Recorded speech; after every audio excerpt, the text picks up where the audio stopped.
So first குபர்நெட்டிஸ்னா என்ன? So குபர்நெட்டிஸ்ன்றது ஒரு open source orchestration tool. அது வந்து கூகுள் தான் அதை டெவலப் பண்ணியிருக்கு. ஸோ முதல்ல இந்த குபர்நெட்டிஸ்ன்ற இந்த ப்ராஜெக்ட் பேர் வந்து பிஓஆர்ஜின்னு சொல்லிட்டு போர்குன்னு இருந்தது. அதுக்கப்புறம் இதை வந்து குபர்நெட்டிஸ்ன்னு மாத்திருக்காங்க பேரை. அதுக்கப்புறம் now it is part of cloud native foundation சொல்லிட்டு சிஎன்சிஎஃப்ன்ற அந்த ஃபவுண்டேஷனோட it is part of I mean right now. So it is mainly used அப்படின்னு நம்ம பார்த்தோம்னா எதுக்கு இதை யூஸ் பண்ணுவாங்க அப்படின்னா managing micro services and containerize applications அப்படின்றாங்க across distributed cluster of nodes. So இந்த சென்டென்ஸ் எப்படி நம்ம ஈஸியாக பிரித்து நம்ம புரிஞ்சுக்கலாம் அப்படின்னு நம்ம பார்த்தோம்னா managing micro services or containerize application. So அப்போ கண்டிப்பாக நம்மளுக்கு ஆல்ரெடி ஒரு அப்ளிகேஷன் இருக்கணும், அந்த அப்ளிகேஷன் ஆல்ரெடி கண்டெய்னரைஸ்டா இருக்கணும். ஸோ அப்போ கண்டிப்பாக டாக்கர் அந்த மாதிரி ஏதாச்சும் ஒரு ஸ்ட்ராட்டஜி யூஸ் பண்ணி அதை கண்டெய்னரைஸ்ட் அப்ளிகேஷனாக மாற்றினதுக்கு அப்புறம் தான் நம்மளால அதை வந்து குபர்நெட்டிஸ்ல டிப்ளாய் பண்ண முடியும் அந்த அப்ளிகேஷனை. ஸோ இதுதான் அவங்க சொல்றாங்க. அதே மாதிரி மைக்ரோ சர்வீசஸ்ன்ற ஒரு வேர்டு யூஸ் பண்ணியிருக்காங்க. மைக்ரோ சர்வீசஸ்ன்றது ரொம்ப ஒன்றும் காம்ப்ளெக்ஸ்லாம் இல்லை. ஒரு பெரிய அப்ளிகேஷனை குட்டி குட்டி சர்வீசஸா அவங்க வந்து பிரிக்கிறாங்க. அந்த ஒரு சர்வீஸையுமே ஒரு கண்டெய்னரைஸ்ட் அப்ளிகேஷனா மாத்துறாங்க. ஸோ அந்த ஒரு சர்வீஸுமே ஒரு அப்ளிகேஷன்ன்றது கூப்பிடுறாங்க. ஓகே. ஸோ குபர்நெட்டிஸ் என்னெல்லாம் அட்வான்டேஜஸ் நம்மளுக்கு ப்ரொவைட் பண்ணுறது அப்படின்னு பார்த்தோம்னா ரெசிலியன்ட் இன்ஃப்ராஸ்ட்ரக்சர், ஜீரோ டவுன் டைம்னா என்னைக்குமே டவுன் ஆகாது, அந்த மாதிரி ஒரு டிப்ளாய்மெண்ட் கேப்பபிலிட்டி நம்மளாலேயே பண்ண முடியும். ஸோ கண்டிப்பா மோர் தென் ஒன் அப்ளிகேஷன் வந்து ஒரு அப்ளிகேஷனை மோர் தென் ஒன்ஸ் நம்ம டிப்ளாய் பண்ணலாம். ஸோ கண்டிப்பா 3-4 ரெப்ளிகா அந்த மாதிரி நம்ம வைக்கலாம் குபர்நெட்டிஸ்குள்ள. ஸோ ஏதாச்சும் ஒரு பிரச்சனைனா ஆட்டோமேட்டிக்கா நம்ம ரோல் பேக்கும் பண்ணலாம். குபர்நெட்டிஸ் கிளஸ்டர் தானாவே நம்ம ஸ்கேலும் பண்ணலாம். நம்மளோட அப்ளிகேஷனை குபர்நெட்டிஸ் கிளஸ்டருக்குள்ளேயும் நம்ம ஸ்கேல் பண்ணலாம். கிளஸ்டரையும் ஸ்கேல் பண்ணலாம், இல்லை நம்ம அப்ளிகேஷனையும் நம்ம குபர்நெட்டிஸ் கிளஸ்டருக்குள்ளே நம்ம ஸ்கேல் பண்ணலாம். அதே மாதிரி செல்ஃப் ஹீலிங் ஆஃப் கண்டெய்னர்ஸும் இருக்கு. சப்போஸ் ஒரு கண்டெய்னர் ஃபெயில் ஆச்சு அப்படின்னா தாராளமாக நம்ம வந்து அதை ஆட்டோ ரீப்ளேஸ்மெண்ட் பண்ணலாம், ஆட்டோ ரீஸ்டார்ட் பண்ணலாம், ஆட்டோ ரெப்ளிகேஷன் பண்ணலாம், ஸ்கேலும் பண்ணலாம் பேஸ்ட் ஆன் மெட்ரிக்ஸ். இப்போ மெட்ரிக்ஸ்னா என்ன மாதிரி மெட்ரிக்ஸ்? So CP utilisation. இப்போ ஒரு உதாரணத்துக்கு நம்மளோட சிஸ்டம் இருக்கு. இந்த சிஸ்டமை வந்து நம்ம வந்து ஸ்கேல் பண்றோம் அப்படின்னா இதோட ரேம் கெப்பாசிட்டியை நான் வந்து இன்க்ரீஸ் பண்றேன். 4 ஜிபிலேருந்து 8 ஜிபிக்கு நான் இன்க்ரீஸ் பண்றேன்னு வச்சுப்போம். ஸோ அதே மாதிரி இங்க என்ன அவன் சொல்றான் அப்படின்னா சிபி யூட்டிலைசேஷன்ற அந்த மெட்ரிக்கை நம்ம வந்து மானிட்டர் பண்ணிட்டே இருப்போம். அது என்ன மாதிரி இருக்கு, எந்த தட் இஸ் எவ்வளோ லெவல்ல இருக்கு, 80% யூட்டிலைசேஷன்ல இருக்கா, 60% யூட்டிலைசேஷன்ல இருக்கா அப்படின்னு பார்த்துட்டு அதுக்கு ஏற்ற மாதிரி நம்ம வந்து நம்மளோட அப்ளிகேஷன் நம்ம ஸ்கேல் பண்ணலாம். இப்போ வந்து 80% சிபி யூட்டிலைசேஷன் தாண்டிடுச்சு அப்படின்னா அப்போ வந்து நம்ம வந்து 2-3 கண்டெய்னரா நம்ம வந்து அதை டிப்ளாய் பண்ணலாம். இப்போ 20% யூட்டிலைசேஷன் அடியில போயிடுச்சு அப்படின்னா நம்ம தாராளமா அதை வந்து ஒரு டிப்ளாய்மெண்ட், தட் இஸ் ஒரு கண்டெய்னர் ரன் ஆனாலே போதும் அப்படின்ற மாதிரி நம்ம சொல்லலாம். ஸோ ஸ்கேலிங் அப்ன்றது பேஸ்ட் ஆன் ஒரு மெட்ரிக் பேஸ் பண்ணி நம்ம வந்து மல்டிபிள் ரெப்ளிகாஸ், ஒரே அப்ளிகேஷன் தான் ஆனா மல்டிபிள் ரெப்ளிகாஸா நம்ம டிப்ளாய் பண்றோம். ஸ்கேலிங் டவுன்ன்றது ஒரு த்ரெஷோல்டு. இப்போ ஒரு 20% 30% தான் யூட்டிலைசேஷன் இருக்குன்னா அப்ப எனக்கு எதுக்கு 4 5ன்னு? அப்ப நான் வந்து வெறும் 1 இல்லைன்னா 2 நான் வந்து ரன் பண்ணா போதும். அதே அப்ளிகேஷனை 1-2 ரெப்ளிகா நான் ரன் பண்ணா போதும்.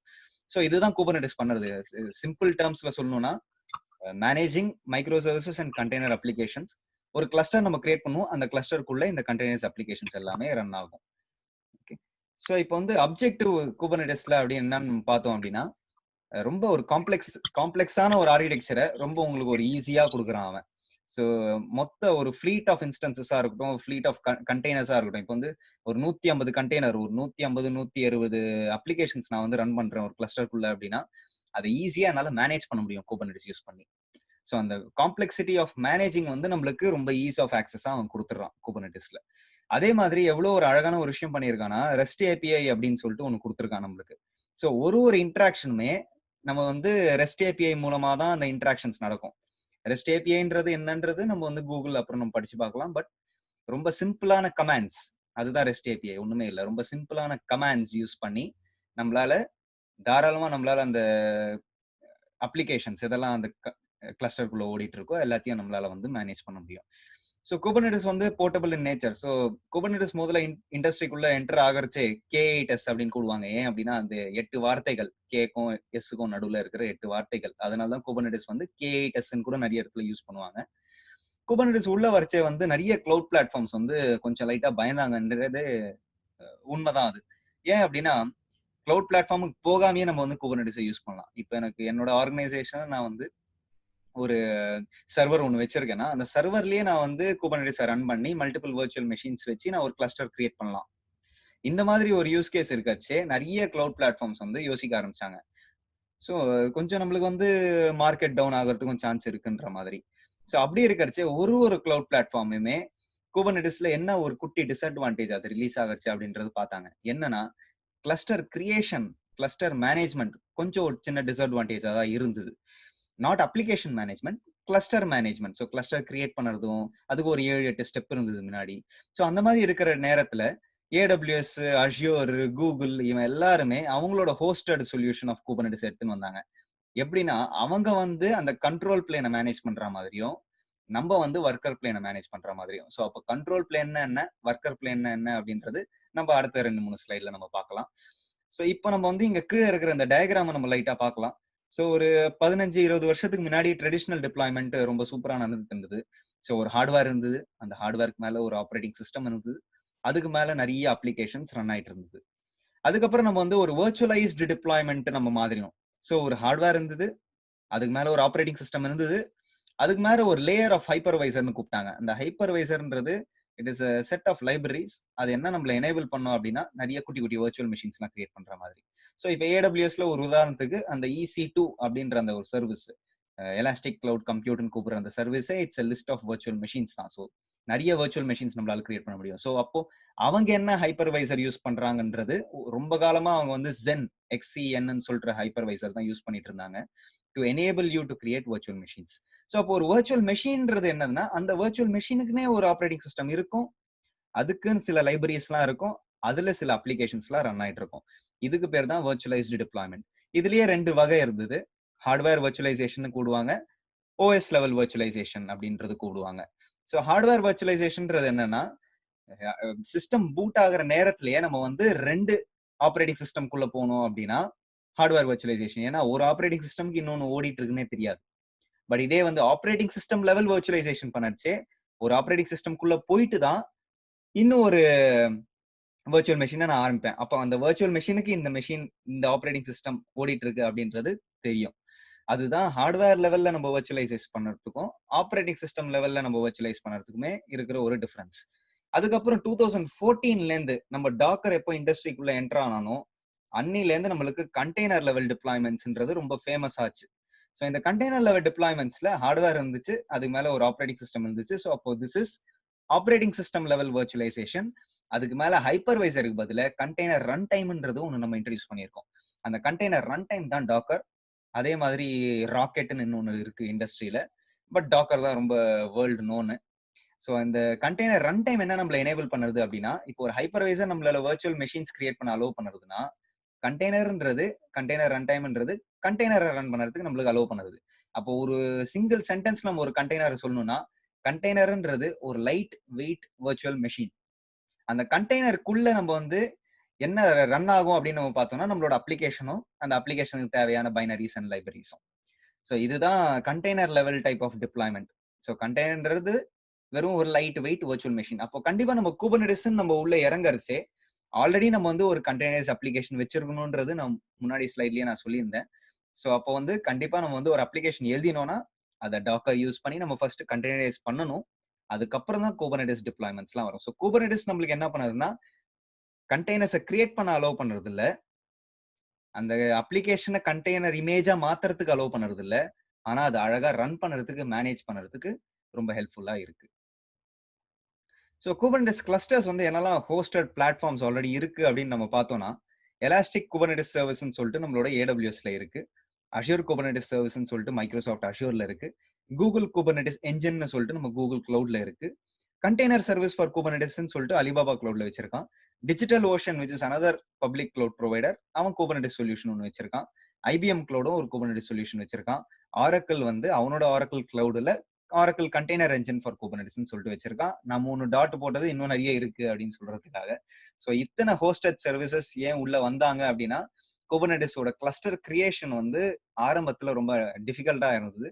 பட் இப்போ போக போக இன்னும் நிறைய ஸ்ட்ரீம்லைன் பண்ணி நிறைய பேர் அதை கான்ட்ரிபியூட் பண்ணி இப்போ நிறைய ஈஸி ஆயிருக்கு. ஸோ இந்த ஸ்லைட்ஸ் எல்லாம் முடிஞ்சதுக்கு அப்புறம் நம்மளோட லேப் டெமோல நான் வந்து எப்படி ஒரு குபர்நெட்டிஸ் கிளஸ்டர் கிரியேட் பண்றதுன்னு நான் சொல்றேன். அதுல என்னெல்லாம் நம்ம பண்ண முடியும்ன்றதும் ரொம்ப பேசிக்கா ஹை லெவல்ல நான் சொல்றேன். ஸோ இதுதான் குபர்நெட்டிஸோட காம்பனன்ட்ஸ் அண்ட் ஆர்கிடெக்சர். ஸோ இப்போ வந்து நம்ம பேசிக்கா குபர்நெட்டிஸ் என்ன பண்ணுறது, அது அதோட யூஸ் கேஸ் என்ன, ஓகே எதை நம்மளுக்கு ஈஸியா மாத்துறது அப்படின்றது நம்மளுக்கு தெரிய வருது. பட் இப்போதான் நம்ம வந்து டீப் டைவ் பண்றோம் இதோட ஆர்கிடெக்சருக்கும் காம்பனன்ட்ஸ்க்கும். ஸோ கண்டிப்பா இது வந்து ஒரு கிளையன்ட் சர்வர் ஆர்கிடெக்சர் தான். இந்த கிளையன்ட் சர்வர் ஆர்கிடெக்சர்ல நம்மளுக்கு மெயினா 2 காம்பனன்ட் நம்ம வச்சிருக்கணும்.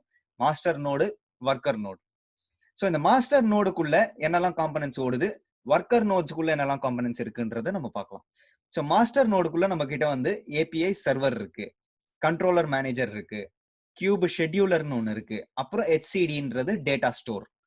இதே நம்மளுக்கு ஒர்க்கர் நோடுக்குள்ள என்னெல்லாம் காம்பனன்ட்ஸ் இருக்கு அப்படின்னு நம்ம பார்த்தோம்னா, கியூப்லெட்ன்றது ஒன்னு இருக்கு, கியூப் ப்ராக்ஸின்னு ஒன்னு இருக்கு, அப்புறம் நம்ம டாக்கர் ஆல்ரெடி ஓடிட்டு இருக்கு. ஸோ அப்போ நீங்க ஒரு குபர்நெட்டிஸ் கிளஸ்டர் நீங்க கிரியேட் பண்ணீங்கன்னா டாக்கர் ஆல்ரெடி ஒர்க்கர் நோட்ஸ்ல ஓடிட்டு தான் இருக்கும். ஸோ அப்போ இந்த ஹோஸ்டட் பிளாட்ஃபார்ம்ஸ்லாம், தட் இஸ் இந்த ப்ரீவியஸ் ஸ்லைட்ல இந்த ஹோஸ்டட் பிளாட்ஃபார்ம்ஸ்லாம் எது நம்மளுக்கு ஈஸியா அவன் பண்றான் அப்படின்னு நம்ம பார்த்தோம்னா, இந்த மொத்த மாஸ்டர் நோடு மேனேஜ்மெண்ட், மாஸ்டர் பிளேன்ன்றது or cluster I mean control பிளேன்ன்றது நம்ம சொல்றது, இந்த மொத்த 4 காம்பனன்ட்டுமே controller manager, API server, scheduler and HCD இது மொத்தத்தையும் அந்த ஹோஸ்டட் கிளவுட் ப்ரொவைடர் மேனேஜ் பண்றான். ஸோ இப்போ EKS போனா AWS மேனேஜ் பண்ணுவான், AKS போனா Azure மேனேஜ் பண்ணுவான். பட் இந்த ஒர்க்கர் நோட்ஸ் மட்டும் நம்ம மேனேஜ் பண்ற மாதிரி வரும் நம்மளுக்கு. ஸோ கண்ட்ரோல் பிளேன் காம்பனன்ட்ஸ் மட்டும் அவங்க மேனேஜ் பண்ணுவாங்க, ஒர்க்கர் நோட் காம்பனன்ட்ஸ் எல்லாமே நம்ம தான் மேனேஜ் பண்ணணும். ஸோ இப்போதான் ரீசெண்டா ஒரு அப்டேட் விட்டுருக்கான். இந்த மாதிரி EKSோட கிளஸ்டர் தட் இஸ் கண்ட்ரோல் பிளேனோட பிரைசிங் வந்து $0.10 per ஹவருக்கு ரெடியூஸ் பண்ணிருக்கோம் அப்படின்னு சொல்லிட்டு. முன்னாடி 0.20 இருந்தது, இப்போ 0.10க்கு ரெடியூஸ் பண்ணிருக்காங்க. ஸோ இப்போ இந்த ஒரு காம்பனன்ட்டுமே இன்னும் கொஞ்சம் நம்ம டெப்தா ஒரு சிங்கிள் லைன்ல நம்ம படிப்போமே. ஸோ இப்போ குபர்நெட்டிஸ் வந்து கண்டிப்பா கிளையன்ட் சர்வர் ஆர்கிடெக்சர் தான். மல்டிபிள் மாஸ்டர் செட்டப்பும் நம்ம வச்சுக்கலாம் ஹை அவைலபிலிட்டிக்கு. பட் பை டிஃபால்ட்டா இப்போ நம்ம ஒரு கிளஸ்டர் கிரியேட் பண்ணச்சு ரொம்ப சிம்பிளிஸ்டிக்கா நம்ம பண்ணச்சு சிங்கிள் மாஸ்டர் சர்வர். ஸோ என்னெல்லாம் பாசிபிள்ன்றதும் நான் சொல்லிடுறேன் இதுல. அதே மாதிரி மாஸ்டர் சர்வர் வந்து கன்சிஸ்ட் ஆஃப் வேரியஸ் காம்பனன்ட்ஸ். நான் சொன்ன மாதிரி ஏபிஐ சர்வர் இருக்கு, கண்ட்ரோலர் மேனேஜர் இருக்கு, ஷெட்யூலர் இருக்கு, HCD இருக்கு. So API server, HCD storage, controller manager, cloud control manager என்னன்றது அடுத்த நம்ம ஸ்லைட்ல பார்ப்போம். கியூப் ஷெட்யூலர் இருக்கு, அப்புறம் டிஎன்எஸ் சர்வர் இருக்கு. நோடுல வந்து வெறும் 3 காம்பனன்ட் தான், கியூப்லெட், கியூப் ப்ராக்ஸி, டாக்கர். ஸோ எந்த இன்டர்வியூக்கு நம்ம போனாலுமே இந்த ஆர்கிடெக்சர் நம்ம வந்து தரவா நம்ம படிச்சுட்டு போனோம் அப்படின்னாலே நம்மளுக்கு ஒரு நல்ல பேசிக் அண்டர்ஸ்டாண்டிங் இருக்கும் குபர்நெட்டிஸோட காம்பனன்ட்ஸ்க்கு. ஸோ இப்போ இந்த ஒரு காம்பனன்ட்டுமே நம்ம ஒரு லைன்ல பார்க்கலாமே என்னதுன்றது. ஸோ மாஸ்டர் நோட் காம்பனன்ட்ல HCD கிளஸ்டர் அப்படின்றது, HCDன்றது ஒரு டேட்டா ஸ்டோர். ஸோ அது வந்து ஒரு டிஸ்ட்ரிபியூட்டட் கீ வேல்யூ ஸ்டோரேஜ். எதுக்கு யூஸ் பண்றாங்க அப்படின்னு பார்த்தோம்னா, இப்போ நம்ம கிளஸ்டர்ல நம்ம நிறைய அப்ளிகேஷன்ஸ் லான்ச் பண்ணுவோம். அதே மாதிரி இந்த டெக்னிக்கல் டேர்ம்ஸ்லாம் இப்போதைக்கு யோசிக்காதீங்க, இந்த பாட்ஸ், ஸ்டேட், நேம் ஸ்பேஸ்லாம் யோசிக்காதீங்க. சிம்பிளா சொல்லணும் அப்படின்னா, ஒரு அப்ளிகேஷன் நம்ம வந்து ஆல்ரெடி கண்டெய்னரைஸ் பண்ணி நம்ம கிளஸ்டர்ல லான்ச் பண்றோம். ஸோ அப்போ அந்த அப்ளிகேஷனோட மெட்டா டேட்டா, ஸோ எத்தனை ரெப்ளிகாஸ் ரன் ஆயிட்டு இருக்கு அந்த அப்ளிகேஷனுக்கு, எந்த போர்ட்ல எக்ஸ்போஸ் ஆயிருக்கு, ஸோ இந்த மாதிரி நிறைய metadata of that respective application இது குபர்நெட்டிஸ்ல ரன் ஆயிட்டு இருக்கும். அந்த மெட்டா டேட்டாவை தான் HCD கிளஸ்டர் ஸ்டோர்ல நம்ம ஸ்டோர் பண்றோம். அதுக்கு அடுத்த காம்பனன்ட் நம்ம பார்த்தோம் அப்படின்னா கியூப் ஏபிஐ சர்வர். இதுதான் ரொம்ப முக்கியமான காம்பனன்ட். ஏன்னா இந்த கியூப் ஏபிஐ சர்வர் தான் எல்லாம் நீங்க கொடுக்குற எல்லா இன்புட்டும், நீங்க கொடுக்குற எல்லா ரிக்வெஸ்ட் எல்லாமே இந்த கியூப் ஏபிஐ சர்வர் தான் அந்த ரிக்வெஸ்ட்டை வந்து ப்ராசஸ் பண்ணும். ஸோ இதுதான் ஃப்ரண்ட் எண்ட் டு த கிளஸ்டர்னு நம்ம சொல்லுவோம். இப்போ ஒரு உதாரணத்துக்கு ஒரு சின்ன அப்ளிகேஷன்ல வந்து நம்ம வந்து யூஐ நம்ம சொல்றோம்ல, யூசர் இன்டர்ஃபேஸ் அப்படின்ற மாதிரி நம்ம சொல்றோம்ல. இங்க அந்த யூசர் இன்டர்ஃபேஸ் பண்ற வேலையை தான் இந்த கியூப் ஏபிஐ சர்வர் பண்ணுறது. இப்போ நான் ஒரு கஸ்டமர், நான் வந்து இன்டர்நெட்ல உட்காந்துருக்கேன், நான் ஒரு கிளஸ்டருக்குள்ள நான் வந்து பேசணும், ஒரு கிளஸ்டர் கூட நான் பேசணும்னா என்னோட எல்லா இன்டராக்ஷனுமே இந்த கியூப் ஏபிஐ சர்வர் தான் ஐ மீன் ப்ராசஸ் பண்ணும். அதுக்கு நெக்ஸ்ட் காம்பனன்ட் கியூப் கண்ட்ரோலர் மேனேஜர்னு சொல்லிட்டு, இது என்ன பண்ணோம் அப்படின்னு பார்த்தோம்னா, நம்ம நிறைய ப்ராசஸஸ் பேக்ரவுண்ட்ல ரன் பண்ணோம். ஸோ ஒரு உதாரணத்துக்கு ஒரு குட்டி எக்ஸாம்பிள் அப்படின்னு நம்ம பார்த்தோம்னா, நம்ம சப்போஸ் எனக்கு ஒரு அப்ளிகேஷனுக்கு 4 ரெப்ளிகா ரன் ஆகணும் அப்படின்றத நம்ம சொன்னோம்னா, உடனே இந்த கண்ட்ரோலர் மேனேஜர் என்ன பண்ணோம்னா, ஓகே இவனுக்கு 4 ரெப்ளிகா வேணும்ன்ற மாதிரி இவன் சொல்லியிருக்கான். ஸோ அப்ப நம்ம போயிட்டு உடனே நம்ம வந்து 4 ரெப்ளிகா அந்த பாடுக்கு நம்ம கிரியேட் பண்ணணும், அந்த அப்ளிகேஷன் நம்ம கிரியேட் பண்ணணும் அப்படின்றது இந்த கியூப் கண்ட்ரோலர் மேனேஜர் சொல்லும். அதே மாதிரி இப்ப நான் இந்த சர்வீஸை வந்து இந்த போர்ட்ல நான் எக்ஸ்போஸ் பண்ணணும், தட் இஸ் இந்த அப்ளிகேஷன் வந்து போர்ட் 80ல ஓடிட்டு இருக்கு, அந்த போர்ட் 80 வந்து நான் வெளியில எக்ஸ்போஸ் பண்ணணும் அப்படின்னு சொன்னோம்னா, கியூப் கண்ட்ரோலர் மேனேஜர் அதுக்குள்ள வந்துட்டு ஓகே எண்ட் பாயிண்ட்ன்றது ஒன்னு கிரியேட் பண்ண சொல்றான் அவன் அப்படின்னு சொல்லிட்டு, அந்த எண்ட் பாயிண்ட் வந்து போர்ட் 80ல எக்ஸ்போஸ் ஆயிருக்கணும் அப்படின்ற இந்த மாதிரி ரொட்டீன் டாஸ்க்ஸ், மெயின்டெனன்ஸ், அதே மாதிரி எத்தனை ரெப்ளிகாஸ் வேணும் எனக்கு, அது எல்லாத்தையும் மேனேஜ் பண்றது தான் இந்த கண்ட்ரோலர் மேனேஜர். இப்ப நிறைய ஹோஸ்டட் பிளாட்ஃபார்ம்ஸ் எல்லாம் உள்ள வந்ததுனால கிளவுட் கண்ட்ரோலர் மேனேஜர்னு ஒன்னு அப்புறம் இன்ட்ரடியூஸ் பண்ணாங்க. இதுல என்னன்னா அப்படின்னு நம்ம பார்த்தோம்னா, நம்ம எந்த கிளவுட் ப்ரொவைடர்ல இப்போ ஏடபிள்யூஎஸ்ல நான் யூஸ் பண்ணிட்டு இருக்கேன் இகேஎஸ் கிளஸ்டர், இல்ல அஷூர்ல நான் அஷூர் குபர்னெட்டிஸ் என்ஜின் யூஸ் பண்ணி நான் ஒரு கிளஸ்டர் வச்சிருக்கேன் அப்படின்னா, அப்போ அந்த கிளவுட் கண்ட்ரோலர் மேனேஜர் தான் ரெஸ்பான்சிபிளா இருக்கும். எதுக்குன்னா, நம்மளோட ரெஸ்பெக்டிவ் லோட் பேலன்சஸ், வால்யூம்ஸ், ரவுட்ஸ் இது எல்லாத்தையும் செட்டப் பண்ணது. நம்மளோட இன்ஃப்ராஸ்ட்ரக்சரை அந்த ரெஸ்பெக்டிவ் கிளவுட் ப்ரொவைடர்ல செட்டப் பண்ணுறதுக்கு கிளவுட் கண்ட்ரோலர் மேனேஜர் தான் ரெஸ்பான்சிபிள். அதுக்கு நெக்ஸ்ட் கியூப் ஷெட்யூலர். இப்போ நான் ஒரு உதாரணத்துக்கு நான் வந்து என்னோட கிளஸ்டர்ல நான் ஒரு 2 நோடு வச்சிருக்கேன். அந்த 2 ஒர்க்கர் நோட்ல என்கிட்ட வந்து வெறும் 2 வர்ச்சுவல் சிபியூஸ் தான் இருக்கு. அதே மாதிரி என்னோட அப்ளிகேஷனுக்கு வந்து 1 வர்ச்சுவல் சிபியூ தான் தேவை அப்படின்னா, அப்பதான் இந்த கியூப் ஷெட்யூலர் உள்ள வந்துட்டு ரிசோர்சஸ் ஏத்த மாதிரி பார்த்துட்டு, ஓகே எனக்கு இந்த 2 நோட்லயும் எனக்கு 2 வர்ச்சுவல் சிபியூஸ் இருக்கு. ஆனா இவனுக்கு இந்த அப்ளிகேஷனுக்கு வந்து வெறும் 1 வர்ச்சுவல் சிபியூ தான் தேவை. சோ அப்ப கண்டிப்பா நான் வந்து இதை எய்தர் ஆஃப் த 2 நோட்ல நான் பிளேஸ் பண்ணலாம் அப்படின்னு சொல்லிட்டு கியூப் ஷெட்யூலர். சோ நேம் வந்து ஷெட்யூல் அப்படின்றத நம்ம சொல்லுவோம்ல, அதோட எக்ஸாக்ட் மீனிங் தான் இந்த கியூப் ஷெட்யூலரே பண்ணுறது. ஸோ நம்மளோட ரிக்வயர்மெண்ட்ஸை பார்த்துட்டு அதுக்கு ஏற்ற மாதிரி அந்த ரெஸ்பெக்டிவ் கிளஸ்டர்ல அந்த ரெஸ்பெக்டிவ் ஒர்க்கர் நோட்ஸ்ல நம்மளோட அப்ளிகேஷனை பிளேஸ் பண்ணுறது, ஸோ அந்த கண்டெய்னரை பிளேஸ் பண்ணுறதுன்னு நம்ம வச்சுப்போம். ஸோ இதெல்லாம் தான் மாஸ்டர் நோடு காம்பனன்ட். ஸோ ஒரு HCDன்றது ஒரு டேட்டா ஸ்டோர், ஏபிஐ சர்வர் தான் நம்மளோட சர்வீசஸ் ஃப்ரண்ட் எண்ட். ஸோ எல்லா இன்ட்ராக்ஷனுமே அதோட தான் இருக்கும். கண்ட்ரோலர் மேனேஜர் வந்து நிறைய பேக்ரவுண்ட் ப்ராசஸஸ் ரன் பண்ணும். எனக்கு இத்தனை ரெப்ளிகாஸ் வேணும், என் பாயிண்ட்ஸ் வேணும் அப்படின்றது சொல்றது எல்லாமே கண்ட்ரோலர் மேனேஜர். அதோட கிளவுட் வெர்ஷன் தான் கிளவுட் கண்ட்ரோலர் மேனேஜர். அந்த ரெஸ்பெக்டிவ் கிளவுட் ப்ரொவைடர்ல எனக்கு இன்ஃப்ராஸ்ட்ரக்சரை செட்டப் பண்ணி கொடு அப்படின்றது. கியூப் ஷெட்யூலர்ன்றது ஒண்ணுமே இல்லை, ரொம்ப சிம்பிள் தான். So it looks at the requirement. So நம்மளோட ரிக்வயர்மெண்ட்ஸ் என்னன்றதை பார்த்துட்டு அதுக்கு ஏற்ற மாதிரி it's going to schedule that respective container or our application which is a containerized application on that respective node. இப்போ நெக்ஸ்ட் நம்ம ஒர்க்கர் நோட் காம்பனன்ட்ஸை பார்ப்போம். ரொம்ப சிம்பிளான காம்பனன்ட்ஸ் தான் கியூப்லெட்ன்றது. இது ஒர்க்கர் நோட்ல ஏன் ஓடணும் அப்படின்னா, கண்டிப்பா மாஸ்டர் நோட்ல இருக்கிற காம்பனன்ட்ஸோட பேசுறதுக்கு ஒண்ணு தேவையில்ல. அதுதான் இந்த கியூப்லெட். ஸோ இப்போ மாஸ்டர் நோட்ல இப்போ ஒரு உதாரணத்துக்கு நான் வந்து ஒரு அப்ளிகேஷன் நான் வந்து டிப்ளாய் பண்ணு அப்படின்றத நான் சொன்ன உடனே கியூப் ஏபிஐ சர்வர் அதை இன்டர்பிரட் பண்ணும். கியூப் ஏபிஐ சர்வர் கியூப்லெட் கிட்ட பேசும். பேசினதுக்கு அப்புறம் ஓகே, ஸோ இந்த ரெஸ்பெக்டிவ் ஒர்க்கர் நோட்ல நான் வந்து இந்த அப்ளிகேஷன் நான் டிப்ளாய் பண்றேன் அப்படின்றது கியூப் ஏபிஐ சர்வர் மூலமா கியூப்லெட்டுக்கு வரும். ஸோ அதனால தான் இந்த டயக்ராம்ல நீங்க பாத்தீங்க அப்படின்னா கியூப்லெட்ன்றது எப்பவுமே கியூப் ஏபிஐ சர்வரோட பேசிட்டே இருக்கும். அதே மாதிரி இந்த ஒர்க்கர் நோடு வந்து கரெக்டா ஃபங்க்ஷன் ஆயிட்டு இருக்கா இல்லையா, இது சரியா ஓடிட்டு இருக்கா இல்லையா, இந்த ஒர்க்கர் நோடு ஏதாவது ஹார்ட்வேர் ஃபெயிலியர்ஸ் ஏதாச்சும் இருக்கா, இல்லைன்னா சாஃப்ட்வேர் ஃபெயிலியர்ஸ் ஏதாச்சும் இருக்கா அப்படின்றது எல்லாத்தையுமே ரிப்ளை பண்ணுறது இந்த கியூப்லெட் தான் ஏபிஐ சர்வர் கிட்ட. ஸோ கண்டிப்பா ஒர்க்கர் நோட்ஸ்ல இருந்து மாஸ்டர் நோட்ஸுக்கு யாராச்சும் பேசுற ஒரே ஆளு இந்த கியூப்லெட் தான். அதே மாதிரி கியூப் ப்ராக்ஸின்றது ஒரு காம்பனன்ட் இருக்கு. இந்த கியூப் ப்ராக்ஸி சர்வீஸ் எதுக்கு யூஸ் ஆகுதுன்னா, எப்பவுமே நம்மளோட கண்டெய்னரைஸ்ட் லெவல் நம்மள அப்ளிகேஷன்ஸ்லாம் நம்ம போகிறச்சே எல்லாமே ஐசோலேட்டட் நெட்வொர்க்ஸா தான் இருக்கும். அப்படின்றது எல்லாமே பிரைவேட் நெட்வொர்க்ஸா தான் இருக்கும். ஸோ எப்பவுமே குபர்னெட்டிஸ் கிளஸ்டர் வந்து பிரைவேட்டா ரன் பண்ணுறது தான் பெஸ்ட் ப்ராக்டிஸ். ஸோ அப்போ நம்ம பிரைவேட்டா ரன் பண்ணச்சு ஒரு அப்ளிகேஷன்ஸ்க்கும் கண்டெய்னர்ஸ்க்குமே நம்மளுக்கு வந்து செப்பரேட் ஐசோலேட்டட் நெட்வொர்க்ஸ் இருக்கும்ல. ஸோ இப்போ ஒரு உதாரணத்துக்கு நான் வந்து இன்டர்நெட்ல இருக்கேன். நான் இன்டர்நெட்லேருந்து நான் வந்து ஒரு அப்ளிகேஷனை குபர்னெட்டிஸ்குள்ள நான் ஆக்சஸ் பண்ணணும் அப்படின்னா, நான் இன்டர்நெட்லேருந்து நான் ஒரு ரிக்வஸ்ட் அனுப்புவேன். அதை இந்த கியூப் ஏபிஐ சர்வர் பார்க்கும். கியூப் ஏபிஐ சர்வர் பார்த்ததுக்கு அப்புறம் ஓகே, ஸோ இந்த அப்ளிகேஷன் கியூப்லெட் கிட்ட கேட்கும். ஸோ இந்த அப்ளிகேஷன் எந்த ஒர்க்கர் நோட்ல ஓடிட்டு இருக்கு அப்படின்னு சொல்லிட்டு. ஸோ அந்த ஒர்க்கர் நோட்ல யார் அந்த ரிக்வஸ்ட்டை ஃபார்வர்ட் பண்ண போறா அந்த ரெஸ்பெக்டிவ் அப்ளிகேஷனுக்குள்ள அப்படின்னு பார்த்தோம்னா கியூப் ப்ராக்ஸி தான். ஸோ கியூப் ப்ராக்ஸி ரொம்ப இம்பார்ட்டன்ட். ஏன்னா அதுதான் அந்த ரிக்வஸ்ட்டை அவுட் சைட் ஆஃப் த இன்டர்நெட்ல இருந்து ஃபார்வர்ட் பண்ண போறது ஒரு ரெஸ்பெக்டிவ் பாடுக்கும் இல்லைன்னா கண்டெய்னருக்கும். பாடுன்றது நம்ம இன்னும் படிக்கல. ஸோ ஒரு கண்டெய்னருக்குமே கியூப் ப்ராக்ஸின்றது தான் அந்த ப்ராக்ஸி சர்வீஸ். ஸோ அது வந்து எல்லா ரிக்வஸ்ட்டையும் ஃபார்வர்ட் பண்ணுறதுக்கு, எல்லா ரிக்வஸ்ட்டையும் எக்ஸ்போஸ் பண்ணுறதுக்கு, எல்லா அப்ளிகேஷன்ஸுமே எக்ஸ்போஸ் பண்ணுறதுக்கு, இது எல்லாத்துக்குமே நெட்வொர்க் ரிலேட்டட் வேலை எல்லாமே இந்த கியூப் ப்ராக்ஸி தான் பார்க்கும். ஸோ கியூப்லெட் வந்து எப்பவுமே கியூப் ஏபிஐ சர்வர் கிட்ட எல்லாம் சொல்லிட்டு இருக்கோம். ஓகே, எல்லா கண்டெய்னர்ஸும் ஹெல்த்தியா இருக்கு, ரன்னிங் இந்த டிசைர்ட் ஸ்டேட்டா இருக்கு. அதே மாதிரி என்னோட ஹோஸ்ட் வந்து தட் இஸ் இந்த ஒர்க்கர் நோடே கரெக்டா வேலை செஞ்சுட்டு இருக்கா இல்லையான்றது மாஸ்டர் நோடுக்கு ரிப்ளை பண்ணுறது கியூப்லெட். கியூப் ப்ராக்ஸி இப்போதான் நம்ம பார்த்தோம். ஸோ இதெல்லாம் தான் காம்பனன்ட்ஸ். குபர்னெட்டிஸ் ஆர்கிடெக்சர்ல இதெல்லாம் தான் காம்பனன்ட்ஸ். ஸோ இப்போ நெக்ஸ்ட் நம்ம பார்த்தோம் அப்படின்னா, எப்படி நம்ம ஒரு கிளஸ்டர் லான்ச் பண்ணி முடிச்சதுக்கு அப்புறம் எப்படி நம்ம ஈஸியா இன்டராக்ட் பண்ணுறது அந்த கிளஸ்டரோட அப்படின்னு பார்க்கச்சு அங்கதான் வரான் கியூப் சிடிஎல். இவன் ஒரு கமாண்ட் லைன் டூல். இவன் என்ன பண்ணுவான் அப்படின்னா, எப்பவுமே நம்ம அடிக்கிற எல்லா கமாண்ட்ஸுமே கியூப் ஏபிஐ சர்வருக்கு தான் போகும். அந்த கியூப் ஏபிஐ சர்வர்ல ஆல்ரெடி நம்மளுக்கு தெரியும் ரெஸ்ட் ஏபிஐஸ்லாம் இருக்கு, ப்ராப்பர் டெஃபினிஷன்லாம் இருக்கு. இப்போ நம்ம ஒரு பாட் கிரியேட் பண்ணுன்னு சொல்றோம்னா ஆட்டோமேட்டிக்கா அந்த கியூப் ஏபிஐ சர்வர் ஒரு பாட கிரியேட் பண்ணும். அதோட ரெஸ்பெக்டிவ் காம்பனன்ட்ஸ் கிட்ட பேசிட்டு ஆட்டோமேட்டிக்கா கியூப் ஷெட்யூலர் அந்த பாடை வந்து ஒரு ரெஸ்பெக்டிவ் ஒர்க்கர் நோட்ல பிளேஸ் பண்ணும். ஸோ ஒரு கமாண்டுமே is converted into an API call. ஏன்னா அந்த ரெஸ்ட் ஏபிஐ மொத்த டெஃபினிஷனுமே கியூப் ஏபிஐ சர்வர் தான் வச்சிருக்கான். ஸோ கியூப் சிடிஎல் எப்படி நம்ம இன்ஸ்டால் பண்றது அப்படின்னு நம்ம பார்த்தோம்னா இந்த ரெஸ்பெக்டிவ் லிங்க் நம்ம ஃபாலோ பண்ணோம். ஸோ இந்த ஸ்லைட்ஸும் ஷேர் பண்றேன்.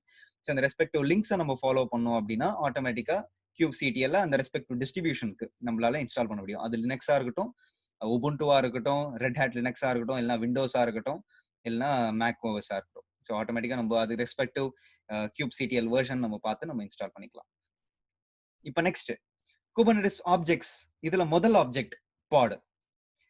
இந்த குபர்னெட்டிஸ் ஆப்ஜெக்ட்ஸ்ல பாட்ன்றது என்ன அப்படின்னா ஒன் ஆர் மோர் கண்டெய்னர்ஸ் அப்படின்றது தான் பாட். ஸோ இப்போ ஒரு உதாரணத்துக்கு என்னோட அப்ளிகேஷன் நான் வச்சிருக்கேன். இந்த அப்ளிகேஷன் நான் வந்து டிப்ளாய் பண்ண வச்சு நான் இதை வந்து குபர்னெட்டிஸ் வேர்ல்ட்ல நான் இதை ஒரு பாடா தான் நான் டிப்ளாய் பண்ணுவேன். ஸோ அப்போ குபர்னெட்டிஸ் வேர்ல்ட்ல நான் இதை வந்து ஒரு பாடா நான் டிப்ளாய் பண்ணேன் அப்படின்னா ஒரு பாடுன்றது 3-4 கண்டெய்னர் கூட வச்சுக்கலாம் அதுக்குள்ள. அதுதான் பாடு. ஓகே. ஸோ அந்த 3-4 கண்டெய்னர் எப்படி இருக்கலாம் அப்படின்னா ஒரு கண்டெய்னர் என்னோட அப்ளிகேஷனா இருக்கும். இன்னொரு கண்டெய்னர் என்னோட அப்ளிகேஷனோட லாக்ஸை எடுத்து இன்னொரு இடத்துக்கு அனுப்புறதுக்கு ஒரு லாகிங் கண்டெய்னரை கூட இருக்கலாம். ஸோ 2 கண்டெய்னருமே டைட்லி கப்புள்டு. அதனால நான் அதை வந்து ஒரு பாடுக்குள்ள நான் வைக்கலாம். பட் மோஸ்ட் எல்லா யூஸ் கேஸ்லயுமே ஒரு பாடு மேக்ஸிமம் ஒரு கண்டெய்னரோட தான் ரன் ஆயிட்டு இருக்கும். ஜென்ரலா 2-3 கண்டெய்னர் நம்ம ரன் பண்ண மாட்டோம். பட் அதுக்கும் தனி யூஸ் கேசஸ்லாம் இருக்கு. அதுக்கு அடுத்தது சர்வீசஸ். ஸோ நம்மளுக்கு வந்து பாட்ஸ்லாம் எப்பவுமே வோலடைல் இந்த நேச்சர் அப்படின்னா இப்போ ஏன் நம்ம வந்து டெம்பரரி மெமரி பர்மனன்ட் மெமரின்னு நம்ம சொல்றோம் 2. இப்போ ரேம்ன்றது டெம்பரரி மெமரி. நான் இப்போ ஸ்டோர் பண்ணி எல்லாத்தையும் நான் வந்து சிஸ்டம் ஷட் டவுன் பண்ணிட்டு நான் போயிட்டேன்னா நெக்ஸ்ட் டைம் நான் திருப்பி திறகச்சு ரேம் எம்டியா தான் இருக்கும். ஸோ ரேம்ன்றது டெம்பரரி மெமரி. அதே மாதிரி தான் பாட்ஸும் வோலடைல் இன் நேச்சர். ஸோ நம்மளுக்கு தெரியாது எத்தனை ரெப்ளிகா அப் ஆகுது, எத்தனை ரெப்ளிகா டவுன் ஆகுது, ஸோ என்னவாலும் நடக்கலாம். ஸோ அப்படி இருக்கச்சு சர்வீஸ்ன்றது ஒரு logical set of pods. So அது ஒரு கேட்வே மாதிரி. ஸோ அது என்ன பண்ணோம்னா இந்த சர்வீஸ் ஆட்டோமேட்டிக்கா நம்ம அந்த சர்வீஸுக்கு நம்ம கம்யூனிகேட் பண்ணோம் அப்படின்னா அதுக்கு ரெஜிஸ்டர் ஆயிருக்கிற எல்லா பாட்ஸுமே ஆட்டோமேட்டிக்கா ரிக்வெஸ்ட்டை ப்ராசஸ் பண்ண ஆரம்பிக்கும். ஸோ நம்ம வந்து இன்டராக்ட் பண்றது சர்வீஸுக்கு. ஸோ நம்ம சர்வீஸுக்கு நம்ம இன்டராக்ட் பண்ணிச்சு ஆட்டோமேட்டிக்கா எல்லா பாட்ஸுமே நம்மளுக்கு வந்து ரிக்வெஸ்ட் ஆட்டோமேட்டிக்காவே போகும். ஸோ சர்வீஸ் வந்து ஒரு விதத்துல லோட் பேலன்சிங்கும் பண்ணும். அக்ராஸ் ஆல் பாட்ஸ் சர்வீஸ் வந்து லோட் பேலன்சிங்கும் பண்ணும். இது எல்லாத்தையும் நான் வந்து உங்களுக்கு ப்ராக்டிக்கலா நான் காட்டுறச்சு இன்னும் கிளியரா இருக்கும். ஃபைனலா டிப்ளாய்மெண்ட் இந்த 3வது ஆப்ஜெக்ட் நம்ம பாக்குறச்சு சர்வீஸ் லெவல்ல தான் நம்ம வந்து ஒரு பாடியை நம்ம எக்ஸ்போஸ் பண்ணுவோம் வெளி வேர்ல்டுக்கு. Outside of the Kubernetes cluster நம்ம எக்ஸ்போஸ் பண்றதே சர்வீஸ் மூலமா தான். பட் டிப்ளாய்மெண்ட் அப்படின்றது நம்ம பாக்குறச்சு நம்ம வந்து ஒரு பாடுக்கு மேல அது வருது. ஸோ டிப்ளாய்மெண்ட்ன்றது பாடுக்கு மேல. ஸோ இப்போ வந்து பாட் நம்ம ஒரு சர்க்கிள் அப்படின்னு நம்ம வச்சிருந்தோம்னா டிப்ளாய்மெண்ட்ன்றது பாடை சுத்தி இருக்கிற அவுட் சைட் சர்க்கிள். ஸோ இந்த டிப்ளாய்மெண்ட் என்ன பண்ணோம் அப்படின்னு நம்ம பார்த்தோம்னா நம்ம வந்து ஒரு டிசைர் நம்பர் ஆஃப் ரெப்ளிகாஸை நம்ம சொல்லலாம். அந்த டிசைர் நம்பர் ஆஃப் ரெப்ளிகாஸை நம்ம சொல்லச்சு இந்த டிப்ளாய்மெண்ட் வந்து ஆட்டோமேட்டிக்கா கண்ட்ரோலர் மேனேஜர் கிட்ட பேசி எனக்கு வந்து 3 ரெப்ளிகா வேணும் அப்படின்றத சொல்லும். ஸோ ஆட்டோமேட்டிக்கா அந்த கண்ட்ரோலர் மேனேஜர் வந்து ஆட்டோமேட்டிக்கா கியூப் ஷெட்யூலர் கிட்ட பேசி அந்த 3 ரெஸ்பெக்டிவ் ரெப்ளிகாஸை நம்ம எந்தெந்த நோட்ஸ்ல எல்லாம் வைக்கலாம் அப்படின்றது யோசிக்கும். ஸோ நம்ம வந்து ஒரு அப்ளிகேஷனை மேனேஜ் பண்றது எத்தனை ரெப்ளிகாஸ் எனக்கு வேணும், அது வந்து ஸ்கேலிங் அப்பா இருக்கட்டும், ஸ்கேலிங் டவுனா இருக்கட்டும், இது எல்லாத்தையுமே நம்ம வந்து டிப்ளாய்மெண்ட் ஆப்ஜெக்ட் மூலமா தான் நம்ம சொல்லுவோம். நம்ம வந்து பாட் மூலமா நம்ம சொல்ல மாட்டோம். ஸோ அதனால தான் லாஸ்ட் ஒரு சின்ன நோட் என்னன்னா note that replicas manage via deployment வந்து should not be manipulated directly. நம்ம டிப்ளாய்மெண்ட்னு ஒன்று நம்ம கிரியேட் பண்றா கண்டிப்பா அதோட ரெஸ்பெக்டிவ் பாட்ஸும் கிரியேட் ஆயிடும். ஸோ அந்த பாட்ஸை நம்ம நேரம் போயிட்டு நம்ம வந்து மேனிபுலேட் பண்ணக்கூடாது. ஏதாச்சும் நம்ம பண்ணணும் அப்படின்னா நம்ம டிப்ளாய்மெண்ட்டை தான் நம்ம வந்து மாத்தணும். ஓகே. ஸோ இந்த 3த்துக்குமே எப்படி நம்ம இப்போ ஒரு பாட் எப்படி கிரியேட் பண்ணுறது, ஒரு சர்வீஸ் எப்படி கிரியேட் பண்ணுறது, ஒரு டிப்ளாய்மெண்ட் எப்படி கிரியேட் பண்ணுறது அப்படின்றது நம்ம பார்க்கலாம். ஸோ பாடோட YAML ஃபைல். ஸோ குபர்னெட்டிஸ் பொறுத்த வரைக்கும் ஐட்ரேட்டிவ் வேன்னு ஒன்று இருக்கு, டிக்ளரேட்டிவ் வேன்னு ஒன்று இருக்கு. ஸோ ஒன்று கமாண்ட் மூலமாவே நம்ம எல்லாத்தையும் பண்ணிடலாம். இல்லைன்னா நான் வந்து YAML ஃபைல் எழுதி அந்த YAML ஃபைலை நான் கொடுக்கலாம். ஸோ இப்போ ஃபர்ஸ்ட் YAML ஃபைல் நம்ம பார்த்தோம் அப்படின்னா குபர்னெட்டிஸ் ஆப்ஜெக்ட் லெவல்ல பாட் YAML ஃபைல். ஸோ இந்த பாட் YAML ஃபைல் என்ன பண்ணுறது அப்படின்னு நம்ம பார்த்தோம்னா API வெர்ஷன் V1ன்றாங்க. ஸோ அப்போ இந்த API வெர்ஷன்ன்றது என்ன அப்படின்னு நம்ம பார்க்கலாம். ஸோ API வெர்ஷன் அப்படின்றது ஒரு சின்டாக்ஸ் மாதிரி. ஸோ இந்த வெர்ஷன்ல தான் இந்த கைண்ட்லாம் இருக்கு. ஸோ இந்த API வெர்ஷன்ல தான் இந்த கைண்ட் இருக்கு அப்படின்றது ஆல்ரெடி டாக்குமெண்டட். அது நம்ம கூகுளில் போயிட்டு குபர்னெட்டிஸ் ஆப்ஜெக்ட்ஸ் API வெர்ஷன்ஸ் அப்படின்னு நம்ம ஆட்டோமேட்டிக்கா நம்ம சர்ச் பண்ணாலே நம்மளுக்கு ஒரு லிஸ்டே வந்துடும். ஸோ அப்போ API வெர்ஷன் ஆஃப் V1ல கைண்ட் ஆஃப் பாட் இருக்கு. ஸோ இது அடியில் மெட்டடேட்டா அப்படின்றது என்ன அப்படின்னா நம்ம வந்து இந்த பாடுக்கு நேம் வந்து இந்த பாட் லான்ச் ஆகறச்சே நேம் வந்து NGINX அப்படின்றது நம்ம சொல்றோம். அதுக்கு ஒரு லேபிள் அட்டாச் பண்ணிடுறோம். இந்த லேபிள் ஏன் முக்கியம்ன்றது நம்ம சர்வீஸ் படிக்கிறச்சே நம்மளுக்கு தெரிஞ்சிடும். ஸோ நேம் அப்படின்றது NGINX நம்ம அசைன் பண்றோம். லேபிள்ஸ்ல நம்ம ஒரு பேர் கொடுத்துருக்கோம், நேம் NGINX. அதே என்ன மெட்டாடேட்டால கொடுத்தோமோ அதே தான் நம்ம லேபிள்ஸ்லயும் கொடுத்துருக்கோம். ஸோ இந்த ஸ்பெக்ன்றது தான் ரொம்ப இம்பார்ட்டன்ட். ஏன்னா இதுல தான் நான் வந்து என்னோட கண்டெய்னர்ஸை நான் லிஸ்ட் பண்ணுவேன். ஸோ பாடுன்றது மல்டிபிள் கண்டெய்னர்ஸ் நம்ம சொல்லியாச்சு. ஸோ அதனால கண்டெய்னர்ஸ்ன்றது நீங்க பாத்தீங்கன்னா YAML-ல ஹைஃபன் போட்டாலே அது வந்து ஒரு அரே. ஜாவா ப்ரோக்ராமிங் லாங்குவேஜ்ல ஒரு அரே கேள்விப்பட்டிருப்பீங்க, பைத்தான்ல அரேனா என்னன்னு கேள்விப்பட்டிருப்பீங்க. அரேன்றது ஒரு லிஸ்ட் ஆஃப் ஆப்ஜெக்ட்ஸ். இங்க வந்து it's a list of containers. So இந்த லிஸ்ட் ஆஃப் கண்டெய்னர்ஸ்ல நீங்க பாத்தீங்கன்னா ஃபர்ஸ்ட் கண்டெய்னரோட பேர் வந்து NGINX. NGINXன்றது ஒரு லைட் வெயிட் வெப் சர்வர். ஒரு சிம்பிளா சொல்லணும்னா அது வந்து ஒரு light weight web server. So என்ன இமேஜ் யூஸ் பண்ணிட்டு இருக்கு அப்படின்னு நம்ம பார்த்தோம்னா NGINX இமேஜ். ஸோ இந்த NGINX இமேஜ்ன்றது ஒரு டாக்கர் இமேஜ். அங்கதான் டாக்கர் வருது. ஸோ NGINX இமேஜ்ன்றது ஒரு டாக்கர் இமேஜ். இது எங்கேருந்து வருது இந்த டாக்கர் இமேஜ் அப்படின்னு பார்த்தோம்னா டாக்கர் ஹப்ல இருந்து வரும். ஓகே, ஸோ ஆட்டோமேட்டிக்கா every hosted platform of Kubernetes directly inbuilt has all the repos added. So அதுல வந்து டாக்கர் ஹப்போட ரெப்போ ஆல்ரெடி ரெஜிஸ்ட்ரி, அந்த ரெஜிஸ்ட்ரி வந்து ஆல்ரெடி ஆடடா தான் இருக்கு. ஸோ அதுக்கு அடுத்தது இந்த NGINX எந்த போர்ட்ல ஓடணும்? ஸோ கண்டெய்னர் லெவல்ல போர்ட் நம்பர் 80ல NGINX ஓடும். ஸோ இதுதான் ஒரு பாடோட டெஃபினிஷன். ஸோ இதுல ஒரு இதுவே நம்ம வந்து கிளீனா நம்ம படிச்சு பார்த்துட்டோம். இப்போ நெக்ஸ்ட் வந்து நம்ம சர்வீசஸ் பார்ப்போம். ஸோ ஒரு உதாரணத்துக்கு நம்ம சர்வீசஸ் நம்ம பார்க்கறச்சு அதே மாதிரி நீங்க பாத்தீங்கன்னா API வெர்ஷன் V1ல தான் சர்வீஸும் இருக்கு. ஸோ இதுல வந்து மெட்டாடேட்டா நீங்க பாத்தீங்க அப்படின்னா நேம் MyNGINX நம்ம வச்சிருக்கோம், சர்வீஸோட பேரு. இது வந்து சர்வீஸோட பேரு. லேபிள்ஸ் வந்து ரன் MyNGINX அப்படின்றது நம்ம வச்சிருக்கோம்.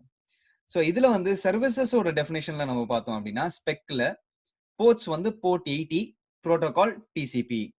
இந்த செலக்டர் தான் ரொம்ப ரொம்ப இம்பார்ட்டன்ட். ஏன் இந்த செலக்டர் ரொம்ப இம்பார்ட்டன்ட் அப்படின்னா இந்த ரன் MyNGINX வந்து நம்மளோட டிப்ளாய்மெண்ட் ஆப்ஜெக்ட் அடுத்து பார்ப்போம், அதுல இதே லேபிள் தான் இருக்கும். ஏன் அப்படின்னா ஒரு டிப்ளாய்மெண்ட் வந்து ஒரு 4 பாட் கிரியேட் பண்ணதுன்னா அந்த 4 பாடுக்குமே இந்த லேபிள் ஆல்ரெடி இருக்கும். ஸோ அப்போ ஒரு சர்வீஸ் கிரியேட் பண்ணச்சு அந்த சர்வீஸ் வந்து அந்த 4 பாடியும் டிஸ்கவர் பண்ணணும்ல.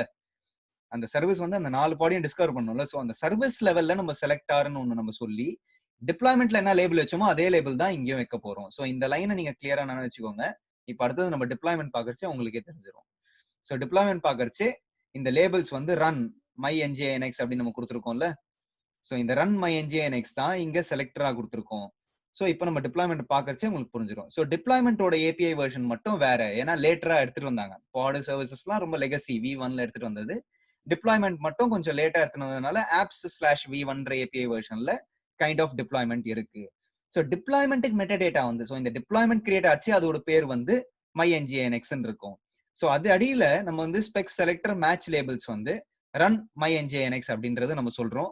எத்தனை ரெப்ளிகாஸ் ரன் ஆகணும்ன்றதும் நம்ம சொல்லிடுறோம். இந்த டெம்ப்ளேட் செக்ஷன் தான் நம்மளோட பாடோட செக்ஷன்.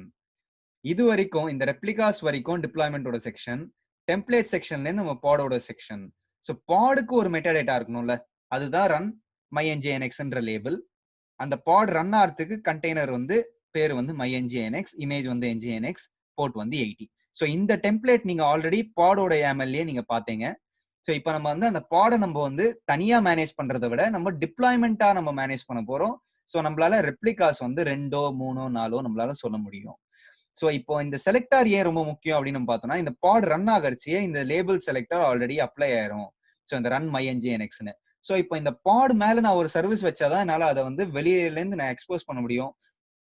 இல்லைன்னா கிளஸ்டருக்குள்ளேருந்து நான் வந்து அதை எக்ஸ்போஸ் பண்ண முடியும். ஸோ அப்படி இருக்கச்சே நான் அந்த சர்வீஸ்லயுமே செலக்டார் அப்படின்ற ஒரு வேரியபிளை நான் வச்சு அந்த செலக்டார்ல நான் வந்து அதே வேல்யூ ரன் MyNGINXன்றது இந்த பாடோட லேபிள் அப்படியே நாங்க மென்ஷன் பண்றேன். ஸோ இப்போ இந்த 2 பாடுமே will be registered with that service. இது வந்து நான் ப்ராக்டிகல்ல பண்ணி காமிச்சு நான் காட்டுறேன். ஸோ இப்போ நம்மளுக்கு 3 குபர்னெட்டிஸ் ஆப்ஜெக்ட்ஸ் தருவா புரிஞ்சிருக்கு. ஒன்னு பாடு, ஒன்னு சர்வீஸ், ஒன்னு டிப்ளாய்மெண்ட். ஸோ ஸ்லைட்ஸ் முடிஞ்சிச்சு. ஸோ இப்போ நம்ம என்ன பண்ண போறோம் அப்படின்றதுனா நேரம் நம்ம வந்து கிளஸ்டர் எப்படி கிரியேட் பண்ண போறதுன்றதை நம்ம ஃபர்ஸ்ட் பார்க்க போறோம். ஸோ மோஸ்ட் சிம்பிளான ஒரு நேச்சருக்காக நம்ம என்ன பண்ண போறோம்னா AWS ஓட EKS நம்ம யூஸ் பண்ண போறோம் இந்த யூஸ் கேஸ்ல. ஸோ AWS ஓட EKSக்கு வந்து ரொம்ப சிம்பிளான ஒரு டூல் ஒன்று இருக்கு. அந்த டூல் பேரு EKS CTL அப்படின்ற டூல் ஒன்று இருக்கு. ஸோ இந்த டூலோட எக்ஸ்டென்சிவ் டாக்குமெண்டேஷன் ஆல்ரெடி இருக்கு. இந்த டூலை வச்சு நம்மளால ஈஸியா EKS கிளஸ்டர்ஸ் கிரியேட் பண்ண முடியும். அந்த கிளஸ்டருக்கு என்ன நோட் குரூப்ஸ்ன்றதும் நம்மளால மேனேஜ் பண்ண முடியும். இப்போ எனக்கு ஒரு புது நோட் குரூப் வேணும்னா இந்த YAML ஃபைல மட்டும் நான் அப்டேட் பண்ணா போதும். ஸோ இந்த YAML ஃபைல நீங்க பாத்தீங்கன்னா இதுவும் ரொம்ப சிம்பிளா API வெர்ஷன் கைண்ட்னு இருக்கு. ஸோ இந்த API வெர்ஷன்ல தான் இந்த கைண்ட் டிஃபைன் ஆயிருக்கு. ஸோ அப்போ வந்து நெக்ஸ்ட் மெட்டடேட்டா அப்படின்னு நம்ம பார்த்தோம்னா எந்த ரீஜியன் ஆஃப் ஏடபிள்யூஎஸ்ல நம்ம இந்த கிளஸ்டரை லான்ச் பண்ணணும், அந்த கிளஸ்டர் லான்ச் பண்ணதுக்கு அப்புறம் அந்த கிளஸ்டரோட நேம் என்ன இருக்கணும். ஸோ அந்த கிளஸ்டர்ன்றது இது வந்து EKS ஹோஸ்டட் சொல்யூஷன்ன்றதுனால கண்ட்ரோல் பிளேன் மொத்தமும் ஏடபிள்யூஎஸ் மேனேஜ் பண்ணிப்பான், ஒர்க்கர் பிளேனை மட்டும் தான் நம்ம சொல்லணும். ஸோ அதனால தான் நீங்க பாத்தீங்கன்னா இங்க நம்ம வந்து எந்த கண்ட்ரோல் பிளேன் ரிலேட்டட் காம்பனன்ட்ஸுமே நம்ம சொல்லல. பட் ஒர்க்கர் நோட்ஸ் மட்டும் எனக்கு 2 வேணும். அந்த ரெண்டுமே T3 மீடியம் இன்ஸ்டன்ஸ் டைப்பா இருக்கணும் EC2ல. அந்த நோட் குரூப்போட பேரு NG-2. அதே மாதிரி அந்த நோடுக்குள்ள நான் SSH அடிக்கிறதுக்கு எனக்கு வந்து இந்த பப்ளிக் கீ ஃபைல் வந்து ஆல்ரெடி அசோசியேட் பண்ணி வச்சிருங்க. ஸோ என்னோட டில்டு சிம்பிள்ல என்னோட .ssh ஃபோல்டர்ல என் லேப்டாப்ல ஆல்ரெடி இந்த பப்ளிக் கீ ஃபைல் இருக்கு. ஸோ இந்த நோட்ஸ் லான்ச் ஆன உடனே ஆட்டோமேட்டிக்காவே இந்த பப்ளிக் கீ ஃபைல் வந்து அந்த நோட்ஸோட அட்டாச் ஆயிடும். ஸோ அப்போ என்னால பிரைவேட் கீ யூஸ் பண்ணி என்னால அதுக்குள்ள SSH பண்ண முடியும். ஸோ IDRSAன்ற பிரைவேட் கீ யூஸ் பண்ணி என்னால பண்ண முடியும். ஸோ ஒரு கிளஸ்டர் கிரியேட் பண்றதுக்கு சிம்பிளா இவ்வளவு நம்ம சொன்னாலே போதும், ஆட்டோமேட்டிக்கா ஒரு கிளஸ்டர் கிரியேட் ஆயிடும். இதோட அவுட்புட் வந்து நான் காட்டுறேன். ஸோ இது அவுட்புட் நீங்க பாத்தீங்கன்னா ஸோ EKSCTL create cluster அப்படின்ற கமாண்ட் யூஸ் பண்ணி -f பேராமீட்டர் யூஸ் பண்ணி EKS create cluster அந்த YAML ஃபைலை நான் பாஸ் பண்றேன். ஸோ EKSCTL நம்ம எப்படி இன்ஸ்டால் பண்றது அப்படின்னு நீங்க கேட்டீங்கன்னா kubectl எப்படி இன்ஸ்டால் பண்ணீங்களோ அதே மாதிரி ரொம்ப சிம்பிளா EKSCTL இன்ஸ்டால் அப்படின்னு நீங்க தட்டினாலே ஆட்டோமேட்டிக்கா AWS டாக்குமெண்டேஷன்ல நம்ம டவுன்லோட் பண்ணிக்கலாம். ஸோ EKSCTL வெர்ஷன் வந்து 0.11.1ன்றது இது மொத்த அவுட்புட்டும் சொல்லுறது. யூசிங் ரீஜியன் US East 1 நம்ம அதுதான் நம்மளோட YAML ஃபைல்ல ஆல்ரெடி சொல்லியிருந்தோம். ஆட்டோமேட்டிக்கா அதுவே அவைலபிலிட்டி ஜோன்ஸ் செலக்ட் பண்ணிடுச்சு, ஆட்டோமேட்டிக்கா அது சப்நெட்ஸ் செலக்ட் பண்ணிடுச்சு. ஸோ நோட் குரூப் 2 வந்து ஆட்டோமேட்டிக்கா அந்த AMI ஐடி அமேசான் லினக்ஸ் 2ன்ற அந்த AMI ஐடி ஆட்டோமேட்டிக்கா அதுவே செலக்ட் பண்ணிடுச்சு. என்னோட SSH ஃபோல்டருக்குள்ள இருக்கிற பப்ளிக் கீயை ஆட்டோமேட்டிக்கா அசோசியேட் பண்ணிடுச்சு. ஸோ இந்த பப்ளிக் கீயை AWSக்கு அப்லோட் பண்ணிடும். கீ பேர்ஸ் EC2ல கீ பேர்ஸுக்கு அப்லோட் பண்ணிடும். அதுக்கப்புறம் EKSல லேட்டஸ்ட் வெர்ஷன் ஆஃப் குபர்நெட்டிஸ் வந்து 1.14. ஸோ ஆட்டோமேட்டிக்கா it started creating the cluster. So இதுல வந்து ஒரு நோட் குரூப், அதே மாதிரி எப்படி இதை கிரியேட் பண்ணோம் இந்த EKSCTL அப்படின்னு நம்ம பார்த்தோம்னா கிளவுட் ஃபார்மேஷன் அப்படின்றது AWS ஓட ஒரு சர்வீஸ். அந்த கிளவுட் ஃபார்மேஷன் சர்வீஸ் யூஸ் பண்ணி ஆட்டோமேட்டிக்கா EKS கண்ட்ரோல் பிளேனுக்கு ஒரு கிளஸ்டர் ஒரு கிளவுட் ஃபார்மேஷன் டெம்ப்ளேட்டும் ஒர்க்கர் பிளேனுக்கு ஒரு கிளவுட் ஃபார்மேஷன் டெம்ப்ளேட்டும் ஆட்டோமேட்டிக்கா லான்ச் பண்ணும். ஸோ அதை வந்து எப்படின்றது நம்ம இங்க பார்த்துடலாம். ஸோ இங்க நீங்க பாத்தீங்கன்னா EKS சாம்பிள் கிளஸ்டர் அப்படின்னு சொல்லிட்டு ஒரு cloud formation template already create ஆயிருக்கு. நம்ம வந்து அடிச்சது வெறும் ஒரு கமாண்ட் தாங்க. நம்ம அடிச்சது இந்த ஒரு கமாண்ட் தான். ஆட்டோமேட்டிக்கா பின்னாடி இத்தனை விஷயம் நடந்திருக்கு. ஸோ இந்த EKS கிரியேட் கிளஸ்டர் கமாண்ட்ல இங்க ரிசோர்சஸ்ல நீங்க பாத்தீங்க அப்படின்னா கண்ட்ரோல் பிளேனோட மொத்த காம்பனன்ட்ஸுமே EKS கிளஸ்டர் மொத்த காம்பனன்ட்ஸுமே இந்த ஸ்டாக் கிரியேட் பண்ணிடும். நம்மளோட நோட் குரூப் NG2ன்றது நம்ம சொன்னோம்ல அதுல அந்த YAML ஃபைல்ல அதோட ரெஸ்பெக்டிவ் கிளவுட் ஃபார்மேஷன் ஸ்டாக் என்ன பண்ணோம்னா EC2ல நம்மளுக்கு 2 ஒர்க்கர் நோட்ஸை கிரியேட் பண்ணிடும். ஸோ எண்ட் ரிசல்ட் அந்த கிரியேட் கிளஸ்டர் கமாண்டோட எண்ட் ரிசல்ட் நீங்க பாத்தீங்க அப்படின்னா EKS cluster sample cluster is ready அப்படின்ற மாதிரி நம்மளுக்கு வரணும். இது வந்ததுக்கு அப்புறம் நம்ம போயிட்டு நம்ம பார்த்தோம் அப்படின்னா EKSல நம்மளுக்கு சாம்பிள் கிளஸ்டர்னு ஒன்று கிரியேட் ஆயிருக்கணும், ஸ்டேட்டஸ் ஆக்டிவ்னு இருக்கணும், குபர்நெட்டிஸ் வெர்ஷன் நம்ம பார்த்த மாதிரி 1.14, கியூப் API சர்வரோட எண்ட் பாயிண்ட் இதுதான் ரொம்ப முக்கியம். ஸோ இப்போ நம்ம இன்ட்ராக்ட் பண்ணோம் அப்படின்னா இந்த cube API server end point தான் நம்மளுக்கு ரொம்ப முக்கியம். இதுதான் கண்ட்ரோல் பிளேனோட காம்பனன்ட்ஸ். ஓகே, ஸோ இது வந்து சர்டிஃபிகேட் அத்தாரிட்டி கிளஸ்டரோட IAM ரோல் இது எல்லாமே ஆட்டோமேட்டிக்கா கிரியேட்டட். இதை பத்தி நம்ம ரொம்ப கவலைப்பட தேவையில்லை. ஸோ நம்மளுக்கு கண்ட்ரோல் பிளேன் கிரியேட் ஆயிடுச்சு. ஆட்டோமேட்டிக்கா அந்த second cloud formation stack node group ஸ்டாக்ல இருந்து நம்மளுக்கு வந்து EC2 இன்ஸ்டன்சஸ் லெவல்ல நம்மளுக்கு 2 இன்ஸ்டன்சஸ் T3 மீடியம் தானே நான் மென்ஷன் பண்ணியிருந்தேன் அந்த YAML ஃபைல்ல. ஸோ திருப்பி அந்த YAML ஃபைல் நீங்க போய் பாத்தீங்கன்னா T3 மீடியம். ஸோ இந்த T3 மீடியம் 2 நோடு நம்மளுக்கு கிரியேட் ஆயிருக்கு, ரெண்டுமே ரன்னிங் ஸ்டேட்ல இருக்கு.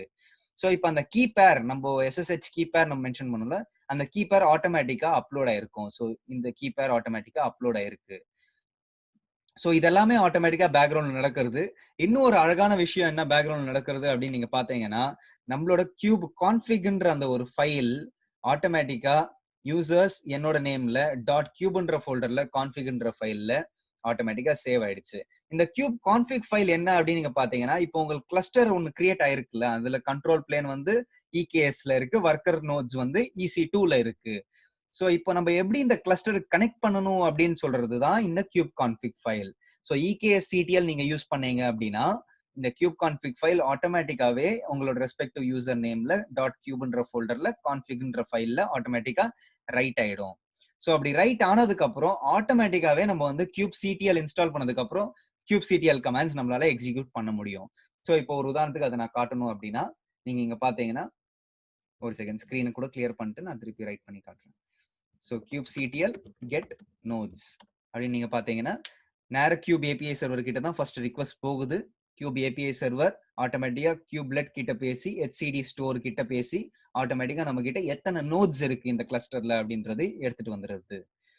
அதே மாதிரி நெக்ஸ்ட் கியூப் கான்ஃபிக் ஃபைல வந்து நம்ம பார்க்கலாம். So kubectl config view. So நீங்க பாத்தீங்கன்னா இதுல நிறைய கான்ஃபிகரேஷன் நான் வச்சிருக்கேன். பட் நம்ம வந்து நீங்க பாத்தீங்கன்னா நம்மளோட சாம்பிள் கிளஸ்டரோட கான்ஃபிகரேஷன் இங்க இருக்கு. ஸோ ஆட்டோமேட்டிக்கா it's using the IAM authenticator. ரெண்டாவது அந்த கிளஸ்டரோட கான்டெக்ஸ்ட் அது இங்க ஆல்ரெடி இருக்கு. கிளஸ்டரோட கான்டெக்ஸ்ட், கிளஸ்டரோட certificate data, authority data already இங்க இருக்கு. ஸோ அப்படி நீங்க பாத்தீங்கன்னா இந்த கியூப் கான்ஃபிக் ஃபைல் வந்து you can store multiple clusters data, not just one clusters data. So நீங்க EKSCTL வச்சு நீங்க ஃபர்ஸ்ட் ட்ரை பண்ணாச்சு உங்களுக்கு வெறும் இந்த கிளஸ்டர் டேட்டா மட்டும் தான் இருக்கும். பட் நீங்க பாத்தீங்கன்னா கண்டிப்பா you can have multiple cluster names over hear that you can connect to. Okay, so இதுவும் பாசிபிள் தான். ஸோ அதே மாதிரி எத்தனை கிளஸ்டர் இருந்தாலுமே நம்மளால வந்து நம்ம ஒரு கிளஸ்டர் நம்ம சூஸ் பண்ணலாம். So kubectl config current context அப்படின்னு நீங்க பாத்தீங்கன்னா இப்போதைக்கு நான் கனெக்ட் ஆயிருக்கிறது வந்து நம்மளோட சாம்பிள் கிளஸ்டருக்கு இப்போ நம்ம கிரியேட் பண்ணது. அதே மாதிரி kubectl config get context அப்படின்ற கமாண்ட் நம்ம தட்டினோம் அப்படின்னா ஆட்டோமேட்டிக்கா இங்க உங்களுக்கு தெரியும் இந்த ஸ்டார்ன்றது போட்டிருக்கிறது வந்து கரண்ட் கான்டெக்ஸ்ட் எது அப்படின்றது. பட் அது தவிர நான் இன்னும் ஒரு 3 கிளஸ்டர் நான் வச்சிருக்கேன். ஸோ இப்போ எந்த கிளஸ்டருக்கு நான் செலக்ட் பண்ணணும் அப்படின்னு நீங்க பாத்தீங்கன்னா kubectl config use context அப்படின்றது நம்ம சூஸ் பண்ணிட்டு நம்ம இந்த ரெஸ்பெக்டிவ் கிளஸ்டரோட நேமோ இல்லைன்னா அந்த கிளஸ்டரோட நேம் ஸ்பேஸோ நம்ம கொடுத்தோம் அப்படின்னா இப்போ ஒரு உதாரணத்துக்கு இதை நான் காப்பி பேஸ்ட் பண்ணி இங்க வைக்கிறேன் அப்படின்னா ஆட்டோமேட்டிக்கா no context exist with the name அப்படின்றது ஏன் காட்டுறது அப்படின்னா ஏன்னா இது 3 கிளஸ்டருமே இப்போ ஆல்ரெடி எனக்கு டிலீட்டட் ஸ்டேஜ்ல இருக்கு. ஸோ இந்த ஒரு கிளஸ்டர் மட்டும் தான் நமக்கு இப்போ ஆக்சசபிள் ஸ்டேட்ல இருக்கு. ஸோ இந்த கமாண்டை நான் திருப்பி பண்றேன். ஸோ ஒரு கிளஸ்டருக்கு நம்ம வந்து கனெக்ட் பண்ணணும் அந்த kubectl கமாண்டை அப்படின்னு நீங்க பாத்தீங்கன்னா kubectl config use context cluster name கொடுத்துட்டோம்னா ஓகே. ஸோ இப்போ ஓகே, ஸோ அப்போ வந்து ஐ திங்க் நம்ம இந்த பேர் நேம் ஸ்பேஸ் பேர் நம்ம கொடுக்கணும்னு நினைக்கிறேன் கிளஸ்டர் நேம் பதில். சாரி, ஸோ இந்த நேம் ஸ்பேஸ் பேர் ஒரே செகண்ட். ஸோ ஃபுல்லாக காப்பி ஆகுது. ஜஸ்ட் நான் வந்து ஜூம் அவுட் பண்ணிக்கிறேன் ஸோ தட் எனக்கு ஈஸியாக இருக்கும் காப்பி பண்ண. ஓகே, ஸோ நம்ம வந்து நேம் ஸ்பேஸ் நேம் தான் யூஸ் பண்ணணும், கிளஸ்டர் நேம் யூஸ் பண்ணக்கூடாது. ஸோ ஸ்விட்ச் டு கான்டெக்ஸ்ட் இந்த கான்டெக்ஸ்ட். ஸோ இதே மாதிரி நம்ம ரெஸ்பெக்டிவ் கிளஸ்டர்ஸ்க்கு நம்ம கனெக்ட் பண்ணி நம்ம kubectl கமாண்ட்ஸ் நம்ம ஈஸி யூஸ் பண்ணலாம்.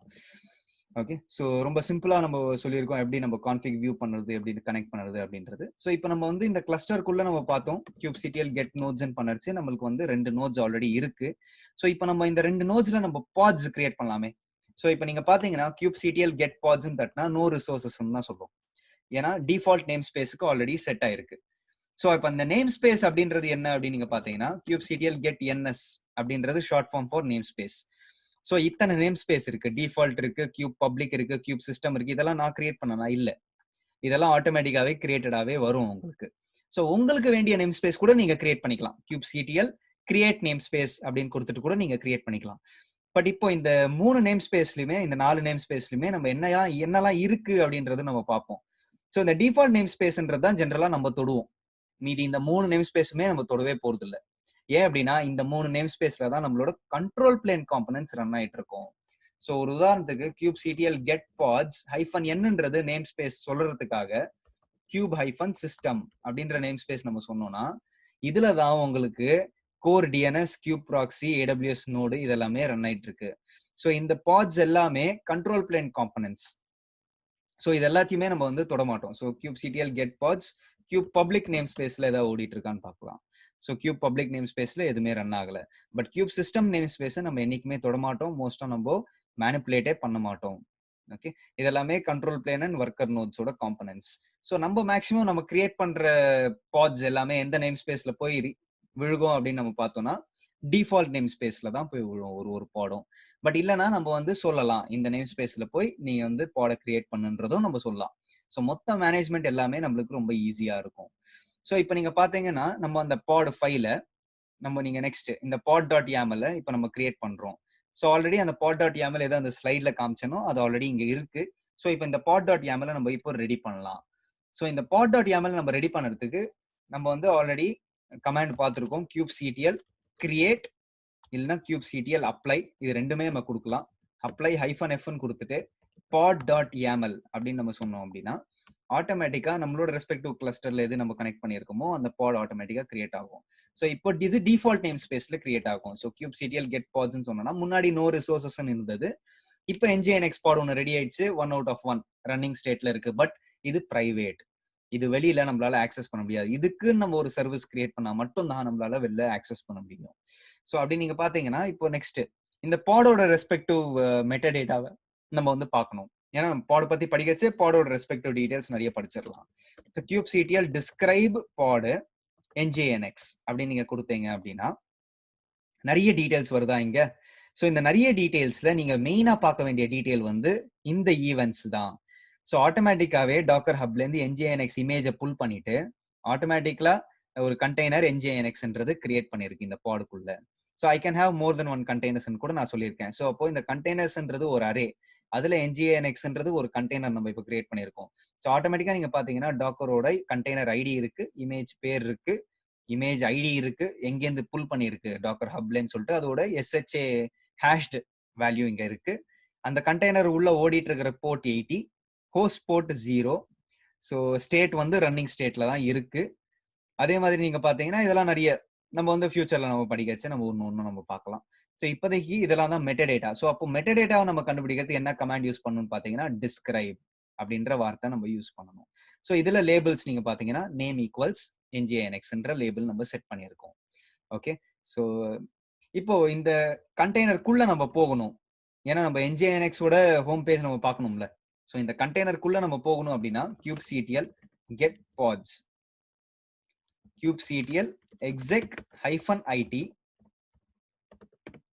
அந்த ரெஸ்பெக்டிவ் பாட் நேம், அப்புறம் sh அப்படின்றது ஷெல். ஸோ exec அப்படின்றது ஒரு command to go into a pod. ஒரு பாடுக்குள்ள நான் வந்து SSH அடிக்கணும் அப்படின்னா exec -itன்றது இன்டராக்டிவ் டெர்மினல் அப்படின்றது கூடுவாங்க.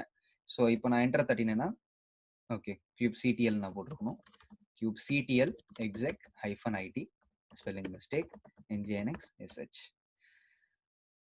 ஸோ இப்போ நம்மளுக்கு வெறும் ஒரு ஹேஷ் சிம்பிள் மட்டும் தான் வரும். இந்த ஹேஷ் சிம்பிள் நீங்க எல்எஸ் தட்டினீங்கன்னா இது வந்து nginxோட ரூட் சிஸ்டம் டைரக்டரி, அந்த கண்டெய்னருக்குள்ள நம்ம போயாச்சு இப்போ. ஸோ இப்போ இந்த கண்டெய்னருக்குள்ளேருந்து நம்ம nginxோட டிஃபால்ட் பேஜை நம்ம பார்க்கணும் அப்படின்னா curl கமாண்ட் யூஸ் பண்ணி லோக்கல் ஹோஸ்ட் :80 அப்படின்னு நம்ம போடலாம், இல்லை வெறும் லோக்கல் ஹோஸ்ட் கூட நம்ம போடலாம். ஸோ curl கமாண்ட் இல்லை அப்படின்றது சொல்றது. ஸோ இப்போ இந்த curl கமாண்ட் நம்மளுக்கு இல்லாததுனால இந்த nginxல நம்ம வந்து எப்படி curl இன்ஸ்டால் பண்ணுறது. இது வந்து ஒரு ஆப்ரேட்டிங் சிஸ்டம் ஓடிட்டு இருக்கும்ல, nginxன்றது ஒரு அப்ளிகேஷன், அதுக்கு ஒரு ஆப்ரேட்டிங் சிஸ்டம் ஒன்று ஓடிட்டு இருக்கும்ல. ஸோ அந்த ஆப்ரேட்டிங் சிஸ்டமோட கமாண்ட் வந்து apt-get. ஸோ அதோட பேஸ் ஆப்ரேட்டிங் சிஸ்டம் வந்து Ubuntu. So apt-get update. Next வந்து apt-get install curl. எஸ் கொடுத்துட்டோம்னா curl இன்ஸ்டால் ஆயிடும். ஸோ இப்போ இது வரைக்கும் நம்ம கண்டெய்னருக்குள்ள தான் இருக்கும், நம்ம கண்டெய்னர் வெளியே இன்னும் வரல, கண்டெய்னருக்குள்ள தான் இருக்கும்.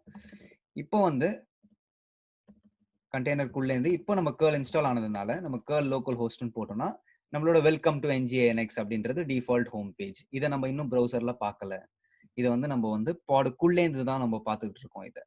ஸோ இப்போ நான் பாட்லேருந்து எக்ஸிட் ஆகிறதுக்கு வெறும் எக்ஸிட்னு நான் டைப் பண்ணாலே I'll be back to my system. So இப்போ kubectl get pods அப்படின்னு நம்ம பார்த்தோம்னா இந்த பாட்ல மட்டும்தான் இப்போ வந்து curl கமாண்ட் இன்ஸ்டால் ஆயிருக்கு. ஜென்ரலா அது பண்ண மாட்டாங்க, பட் நான் உங்களுக்கு காட்டுறதுக்காக, ஒரு பாடுக்குள்ள போறதுக்காக நான் காட்டுறதுக்காக காமிச்சிருக்கேன். ஸோ இப்போ நெக்ஸ்ட் ஒரு பாட்னா என்ன நம்ம பார்த்துட்டோம், இட்ஸ் செட் ஆஃப் கண்டெய்னர்ஸ். அதுல வந்து நம்ம வந்து நெக்ஸ்ட் அந்த பாடை டிஸ்கிரைப் பண்ணி அதோட மெட்ரிக்ஸ் எல்லாத்தையும் நம்ம பார்த்துட்டோம். நெக்ஸ்ட் வந்து அந்த பாடுக்குள்ள எப்படி போறதுன்றதும் நம்ம பார்த்துட்டோம் kubectl exec கமாண்ட் யூஸ் பண்ணி. இப்போ நெக்ஸ்ட் வந்து நம்ம சர்வீஸ் பார்ப்போம். பட் சர்வீஸ் நம்ம பார்க்கறதுக்கு முன்னாடி டிப்ளாய்மெண்ட் ஆப்ஜெக்ட்டை நம்ம ரன் பண்ணிடலாம். ஸோ அப்படி நீங்க பார்த்தீங்கன்னா kubectl apply -f deployment.yamlனு ஒரு ஃபைல் ஆல்ரெடி இருக்கு நம்ம கிட்ட. அதுதான் நான் அந்த ஸ்லைட்ல உங்களுக்கு காமிச்சிருப்பேன். அந்த deployment.yaml அப்படின்றது ஒரு 2 பாட் கிரியேட் பண்ணோம். அந்த 2 பாட் வந்து இந்த ரெஸ்பெக்டிவ் லேபிள்ல இருக்கும். ரன் மை nginx அப்படின்ற அந்த லேபிள்ல இருக்கும். அதே ஆஸ் யூஷுவல் nginx தான் அதுக்குள்ள ரன் ஆயிட்டு இருக்க போகுது அந்த 2 பாடுக்குள்ள. போர்ட் வந்து போர்ட் 80. ஸோ இதை நம்ம ரன் பண்ணி பார்ப்போம் இப்போ. ஸோ இப்போ இந்த டிப்ளாய்மெண்ட் வந்து இந்த ஆப்ஜெக்ட் என்ன பண்ணும் அப்படின்னா ஜென்ரலா மல்டிபிள் பாட்ஸை மேனேஜ் பண்ணுறதுக்கு இது ரொம்ப யூஸ்ஃபுல்லா இருக்கும். ரெப்ளிகாஸும் நம்ம செட் பண்ணலாம். ஸோ இப்போ நீங்க பாத்தீங்கன்னா deployment.yaml நம்ம கிரியேட் பண்ண உடனே டிப்ளாய்மெண்ட் ஒன்று கிரியேட் ஆகிறது தவிர்த்து நம்மளுக்கு ரெப்ளிகா செட்னு ஒன்று கிரியேட் ஆயிருக்கும். kubectl get rs அப்படின்றது ரெப்ளிகா செட். ஸோ இப்போ நீங்க பாத்தீங்கன்னா மை nginxக்கு desired 2 current 2 ரெடியா 2 பாட் ஓடிட்டு இருக்கு அப்படின்றது இந்த ரெப்ளிகா செட் சொல்லும். ஸோ kubectl get pods அப்படின்னு நீங்க பாத்தீங்கன்னா ஆல்ரெடி நம்ம ரன் பண்ண nginx பாட் ஒன்று இருக்கு. அது தவிர டிப்ளாய்மெண்ட் வழியா ரன் பண்ண 2 மை nginx பாட்ஸ் இருக்கு. ஸோ இப்போ நம்ம ஒரு ஈஸ் ஆஃப் ஆக்சஸ்க்கு இந்த பாடை நம்ம delete பண்ணிடுவோம். So kubectl delete pod nginx. அந்த பாடு ஆட்டோமேட்டிக்கா டெர்மினேட்டிங் ஸ்டேஜ்ல போயிட்டு delete ஆயிடும். ஸோ இப்போ நீங்க திருப்பி கெட் பாட்ஸ்ன்னு தட்டினோம்னா இப்போ நம்ம இந்த டிப்ளாய்மெண்ட்ல இருக்கிற அந்த 2 பாடு தான் நம்மளுக்கு இருக்கும். ஸோ இப்போ ஒரு உதாரணத்துக்கு நான் இந்த டிப்ளாய்மெண்ட்டை வந்து நான் 5 ஸ்கேல் பண்ணும் அப்படின்னு நம்ம பார்த்தோம்னா நான் அந்த vi deployment.yaml ஃபைலையே நான் வந்து போய் எடிட் பண்ணி இந்த ரெப்ளிகாஸை நான் வந்து 5ன்னு இப்போ மாற்ற போறேன். ஸோ ஒரு ஸ்கேலிங்ன்ற அந்த ஆஸ்பெக்ட் வந்து எவ்வளோ ஈஸியா இருக்கும் அப்படின்றது நம்மளுக்கு தெரியும். So kubectl apply -f deployment.yaml. So இப்போ இந்த ரெப்ளிகா செட் பார்க்கும் டிசைட் வந்து 2 இருக்கு, பட் இப்போ டிசைட் 5ன்னு மாத்திருக்கான். கரண்ட் 2 தான் இருக்கு, அப்போ கண்டிப்பா நான் டிசைட மேட்ச் பண்ணும். ஸோ அப்போ கண்டிப்பா இன்னும் 3 பாட் நான் லான்ச் பண்ணும். இப்போ நம்ம kubectl get rs நம்ம தட்டினோம்னா 555ன்னு காட்ட போகுது. ஸோ இப்போ kubectl get pods நம்ம என்டர் பண்ணோம் அப்படின்னா ஆட்டோமேட்டிக்கா நம்மளுக்கு 5 nginx பாட் இப்போ ரன் ஆயிட்டு இருக்கு. ஸோ இப்போ இந்த ஒரு nginx பாடுக்குமே ஒரு ஐபி அட்ரஸ்ன்றது ஒன்று இருக்கு. ஸோ அதை நம்ம எப்படி பார்க்கணும் அப்படின்னா நான் ஆஸ் யூஷுவல் உங்களுக்கு kubectl describe pod அப்படின்ற கமாண்ட் நான் சொல்லியிருக்கேன். describe pod யூஸ் பண்ணோம்னா அதுல வந்து ஐபி அட்ரஸ்ன்னு சொல்லிட்டு ஒரு ஃபீல்ட் இருக்கும். இது வந்து பிரைவேட் ஐபி ரேஞ்ச்ல தான் இருக்கும் கண்டிப்பா, ஏன்னா pods are private in nature. So இப்போ இந்த ரெஸ்பெக்டிவ் பாடோட ஐபி அட்ரஸ் நீங்க பார்த்துருக்கீங்க. ஸோ அதே மாதிரி ஒரு பாடுக்குமே ஒரு ஐபி அட்ரஸ் இருக்கும். இதுக்கு ஒரு ஐபி அட்ரஸ், இதுக்கு ஒன்று, இதுக்கு ஒன்று, இதுக்கு ஒன்று, இதுக்கு ஒன்று. இப்போ நம்ம சர்வீஸ் நம்ம கிரியேட் பண்ணோம் அப்படின்னா அந்த சர்வீஸ்ல இந்த எல்லா பாடோட ஐபி அட்ரஸுமே நம்ம பார்க்க முடியும். ஸோ இப்போ அந்த சர்வீஸ் கிரியேட் பண்ணதுக்கு முன்னாடி அந்த சர்வீஸோட YAML ஃபைலை காமிச்சிடுறேன். அந்த ஸ்லைட்ல காமிச்சது தான். ஸோ கண்டிப்பா இந்த சர்வீஸுக்கு அதே லேபிள் தான், இந்த செலக்டார் அதே லேபிள் தான் டிப்ளாய்மெண்ட்ல என்ன யூஸ் பண்ணுமோ அதே தான் நம்ம யூஸ் பண்ணணும். திருப்பி நான் ஏன் இதை சொல்றேன்னா ரொம்ப இம்பார்ட்டன்ட். அப்பதான் இந்த சர்வீஸால அந்த ரெஸ்பெக்டிவ் பாட்ஸை பிக்அப் பண்ண முடியும். ஸோ இப்போ இந்த சர்வீஸை நம்ம ரன் பண்ணுவோம். இந்த சர்வீஸ் நம்ம ரன் பண்ணச்சு kubectl apply -f service.yaml. So இப்போ இந்த சர்வீஸ் நம்ம கெட் பண்ணதுக்கு kubectl get svc. ஸோ ஆட்டோமேட்டிக்கா இங்க வந்து other than the Kubernetes service we also have a my nginx service that has been created. இந்த my nginx சர்வீஸை நம்ம டிஸ்கிரைப் பண்ணி பார்ப்போமே. அந்த ஒரு பாடோட ஐபி அட்ரஸுமே இது உள்ள காட்டும். எந்த பேர்ல காட்டும் அப்படின்னு பார்த்தோம்னா endpoint objects. அது ரொம்ப முக்கியம். So kubectl describe svc my nginx. So இதுல நீங்க பாத்தீங்கன்னா endpoints அப்படின்னு சொல்லிட்டு ஒரு ஐபி, 2 ஐபி, 3 ஐபி, அப்புறம் இன்னொரு 2 ஐபி இருக்குன்றது சொல்றது. ஸோ டோட்டலா 5 ஐபி இருக்கு. இந்த 5 ஐபி இருக்கு, 5 பாட் இருக்கு அப்படின்னா உங்களோட கான்ஃபிகரேஷன் கரெக்ட். 2 பாட் தான் இருக்கு, மீதி 3 பாடுமே இங்க ரெஜிஸ்டர் ஆகலைன்னா உங்களோட செலக்டார் லேபிள்ல தான் நீங்க வந்து திருப்பி ஒரு வாட்டி பார்க்கணும். ஸோ இங்க நீங்க பாத்தீங்கன்னா இந்த kubectl get svc அப்படின்னு நம்ம தட்டுறச்சு இந்த சர்வீஸே கிளஸ்டருக்குள்ள தான் எக்ஸ்போஸ் ஆயிருக்கு. That is on the basis of cluster IP. So அப்போ சர்வீஸ்லயே நிறைய வகை இருக்கு, நிறைய டைப்ஸ் இருக்கு. அதுல ஒரு டைப் தான் நம்ம இன்னைக்கு பார்த்துருக்கோம். அந்த டைப் பேர் வந்து கிளஸ்டர் ஐபி. ஓகே, ஸோ இவ்வளவுதான் சர்வீஸ் பொறுத்த வரைக்கும். ஒரு சர்வீஸ்ன்றது ஒரு ஆப்பை வந்து கிளஸ்டருக்குள்ள எக்ஸ்போஸ் பண்ணலாம், கிளஸ்டர் வெளியிலயும் எக்ஸ்போஸ் பண்ணலாம், ஒரு லோட் பேலன்சராகவும் எக்ஸ்போஸ் பண்ணலாம். பட் அந்த கிளஸ்டர் வெளியில அந்த லோட் பேலன்சர்ன்றது நம்மளோட next chapter, next series of குபர்நெட்டிஸ்ல நம்ம அதை பார்ப்போம். ஸோ இப்போதைக்கு ஒரு சர்வீஸ்ன்றது எப்படி நம்ம கிரியேட் பண்ணணுன்றதை பார்த்துருக்கோம். ஸோ அப்போ இப்போ ஒரு உதாரணத்துக்கு if suppose I downgrade or I downscale, இப்போ இந்த 5 பாடை வந்து நான் இப்போ 2 பாடுக்கே நான் மாத்துறேன் அப்படின்னா அப்போ இந்த சர்வீஸ் ஆட்டோமேட்டிக்கா எப்படி மாறுதுன்றது பாருங்க. ஸோ அதனால தான் சர்வீஸ் வந்து ரொம்ப இம்பார்ட்டன்ட். ஸோ இந்த vi deployment.yaml இந்த ரெப்ளிகாஸை வந்து I'm bringing it back down to 2 replicas. So இப்போ ஆட்டோமேட்டிக்கா I will be doing this command. So எனக்கு வந்து கண்ட்ரோல் ஆர் போட்டு பண்ணுறது எனக்கு ரொம்ப ஈஸியா இருக்கு. kubectl apply -f deployment.yaml. So எப்படி நம்ம பண்ணாச்சு ஆட்டோமேட்டிக்கா நீங்க பாத்தீங்கன்னா kubectl get pods நீங்க பாத்தீங்கன்னா ஆட்டோமேட்டிக்கா இப்போ நம்ம கிட்ட 2 பாட் தான் ரன்னிங் ஸ்டேட்ல இருக்கும். அது டெர்மினேட் ஆயிருக்கும். ஸோ இன்னும் டெர்மினேட்டிங்ல தான் இருக்கு. ஸோ 2 பாட் தான் இருக்குது இப்போ நம்ம கிட்ட. ஸோ இப்போ நம்ம இந்த சர்வீஸை டிஸ்கிரைப் பண்ணி பார்ப்போம். இந்த சர்வீஸை நம்ம டிஸ்கிரைப் பண்ணி பார்க்கறச்சு 5 ஐபி அட்ரஸ்க்கு பதிலா நம்மளுக்கு வந்து வெறும் 2 ஐபி அட்ரஸ் தான் எண்ட் பாயிண்ட்ஸ்ல காட்டணும். சூப்பருங்களா? ஸோ ஆட்டோமேட்டிக்கா சர்வீஸ் அதுக்கேற்ற மாதிரி அப்டேட் ஆயிட்டே இருக்கும். இதோட மொத்த மெட்டடேட்டா இது எல்லாமே இந்த டீடைல்ஸ்லாம் எங்கேருந்து வருது, இதோட மொத்த மெட்டடேட்டா எல்லாமே நம்மளோட HCD ஸ்டோர்ல ஸ்டோர் ஆயிருக்கும். ஸோ நம்மளோட கண்ட்ரோல் பிளேனோட ஒரு மேஜரான ஒரு காம்பனன்ட் HCD ஸ்டோர். இந்த பாடுலாம் எந்த நோடுல ரன் ஆகணும் அப்படின்னு சொல்லிட்டு நம்ம எப்படி கண்டுபிடிக்கிறது? ஏன்னா அதுதான் கியூப் ஷெட்யூலர் பண்ற வேலை. So kubectl get pods -o wide அப்படின்னு நம்ம கமெண்ட் போட்டோம்னா இப்போ நீங்க பாத்தீங்கன்னா இந்த பாட் வந்து ஜஸ்ட் ஸ்க்ரோல் டவுன் இந்த ரெஸ்பெக்டிவ் பாட் வந்து இந்த நோட்ல ஓடிட்டு இருக்கு, இந்த ரெஸ்பெக்டிவ் பாட் இந்த நோட்ல ஓடிட்டு இருக்கு. அப்போ கண்டிப்பா ஒரு பாடுமே ஒரு நோட்ல தான் ஓடிட்டு இருக்கு. இந்த நோடை யார் தேர்ந்தெடுத்தா, இந்த பாட் இந்த நோட்ல தான் ஓடணும்ன்றது யார் தேர்ந்தெடுத்தா அப்படின்னு பார்த்தோம்னா கியூப் ஷெட்யூலர். நம்ம இப்ப படிக்கிற ஒரு கமாண்டுமே கியூப் ஏபிஐ சர்வர் தான் பாத்துக்கிறது. ஷெட்யூலிங் பண்றது எல்லாமே கியூப் ஷெட்யூலர். இப்போ நம்ம டிப்ளாய்மெண்ட் நம்ம கிரியேட் பண்ணிச்ச 2 ரெப்ளிகாவா 3 ரெப்ளிகாவா 4 ரெப்ளிகாவா அப்படின்னு பாக்குறது கியூப் கண்ட்ரோலர் மேனேஜர். இந்த மொத்த டேட்டாவையும் மெட்டா டேட்டாவையும் ஸ்டோர் பண்ணது HCD. ஸோ இப்போ இந்த ஒர்க்கர் நோட்ஸ்ல ஓடிட்டு இருக்கிற காம்பனன்ட்ஸ் தான் கியூப்லெட்டும் கியூப் ப்ராக்ஸியும் டாக்கர் கண்டெய்னர் ரன் டைமும். ஓகே, ஸோ இதுதான் குபர்நெட்டிஸோட ஆர்கிடெக்சர். இப்போதைக்கு நம்ம பார்த்தது வெறும் 3 ஆப்ஜெக்ட் தான். பட் கிட்டத்தட்ட 30+ ஆப்ஜெக்ட்ஸ் இருக்கு குபர்நெட்டிஸ்ல. நம்ம போக போக நம்ம பார்ப்போம். So thank you for attending this session. நான் இப்போ ரெக்கார்டிங் ஸ்டாப் பண்ண போறேன். We can open up for questions.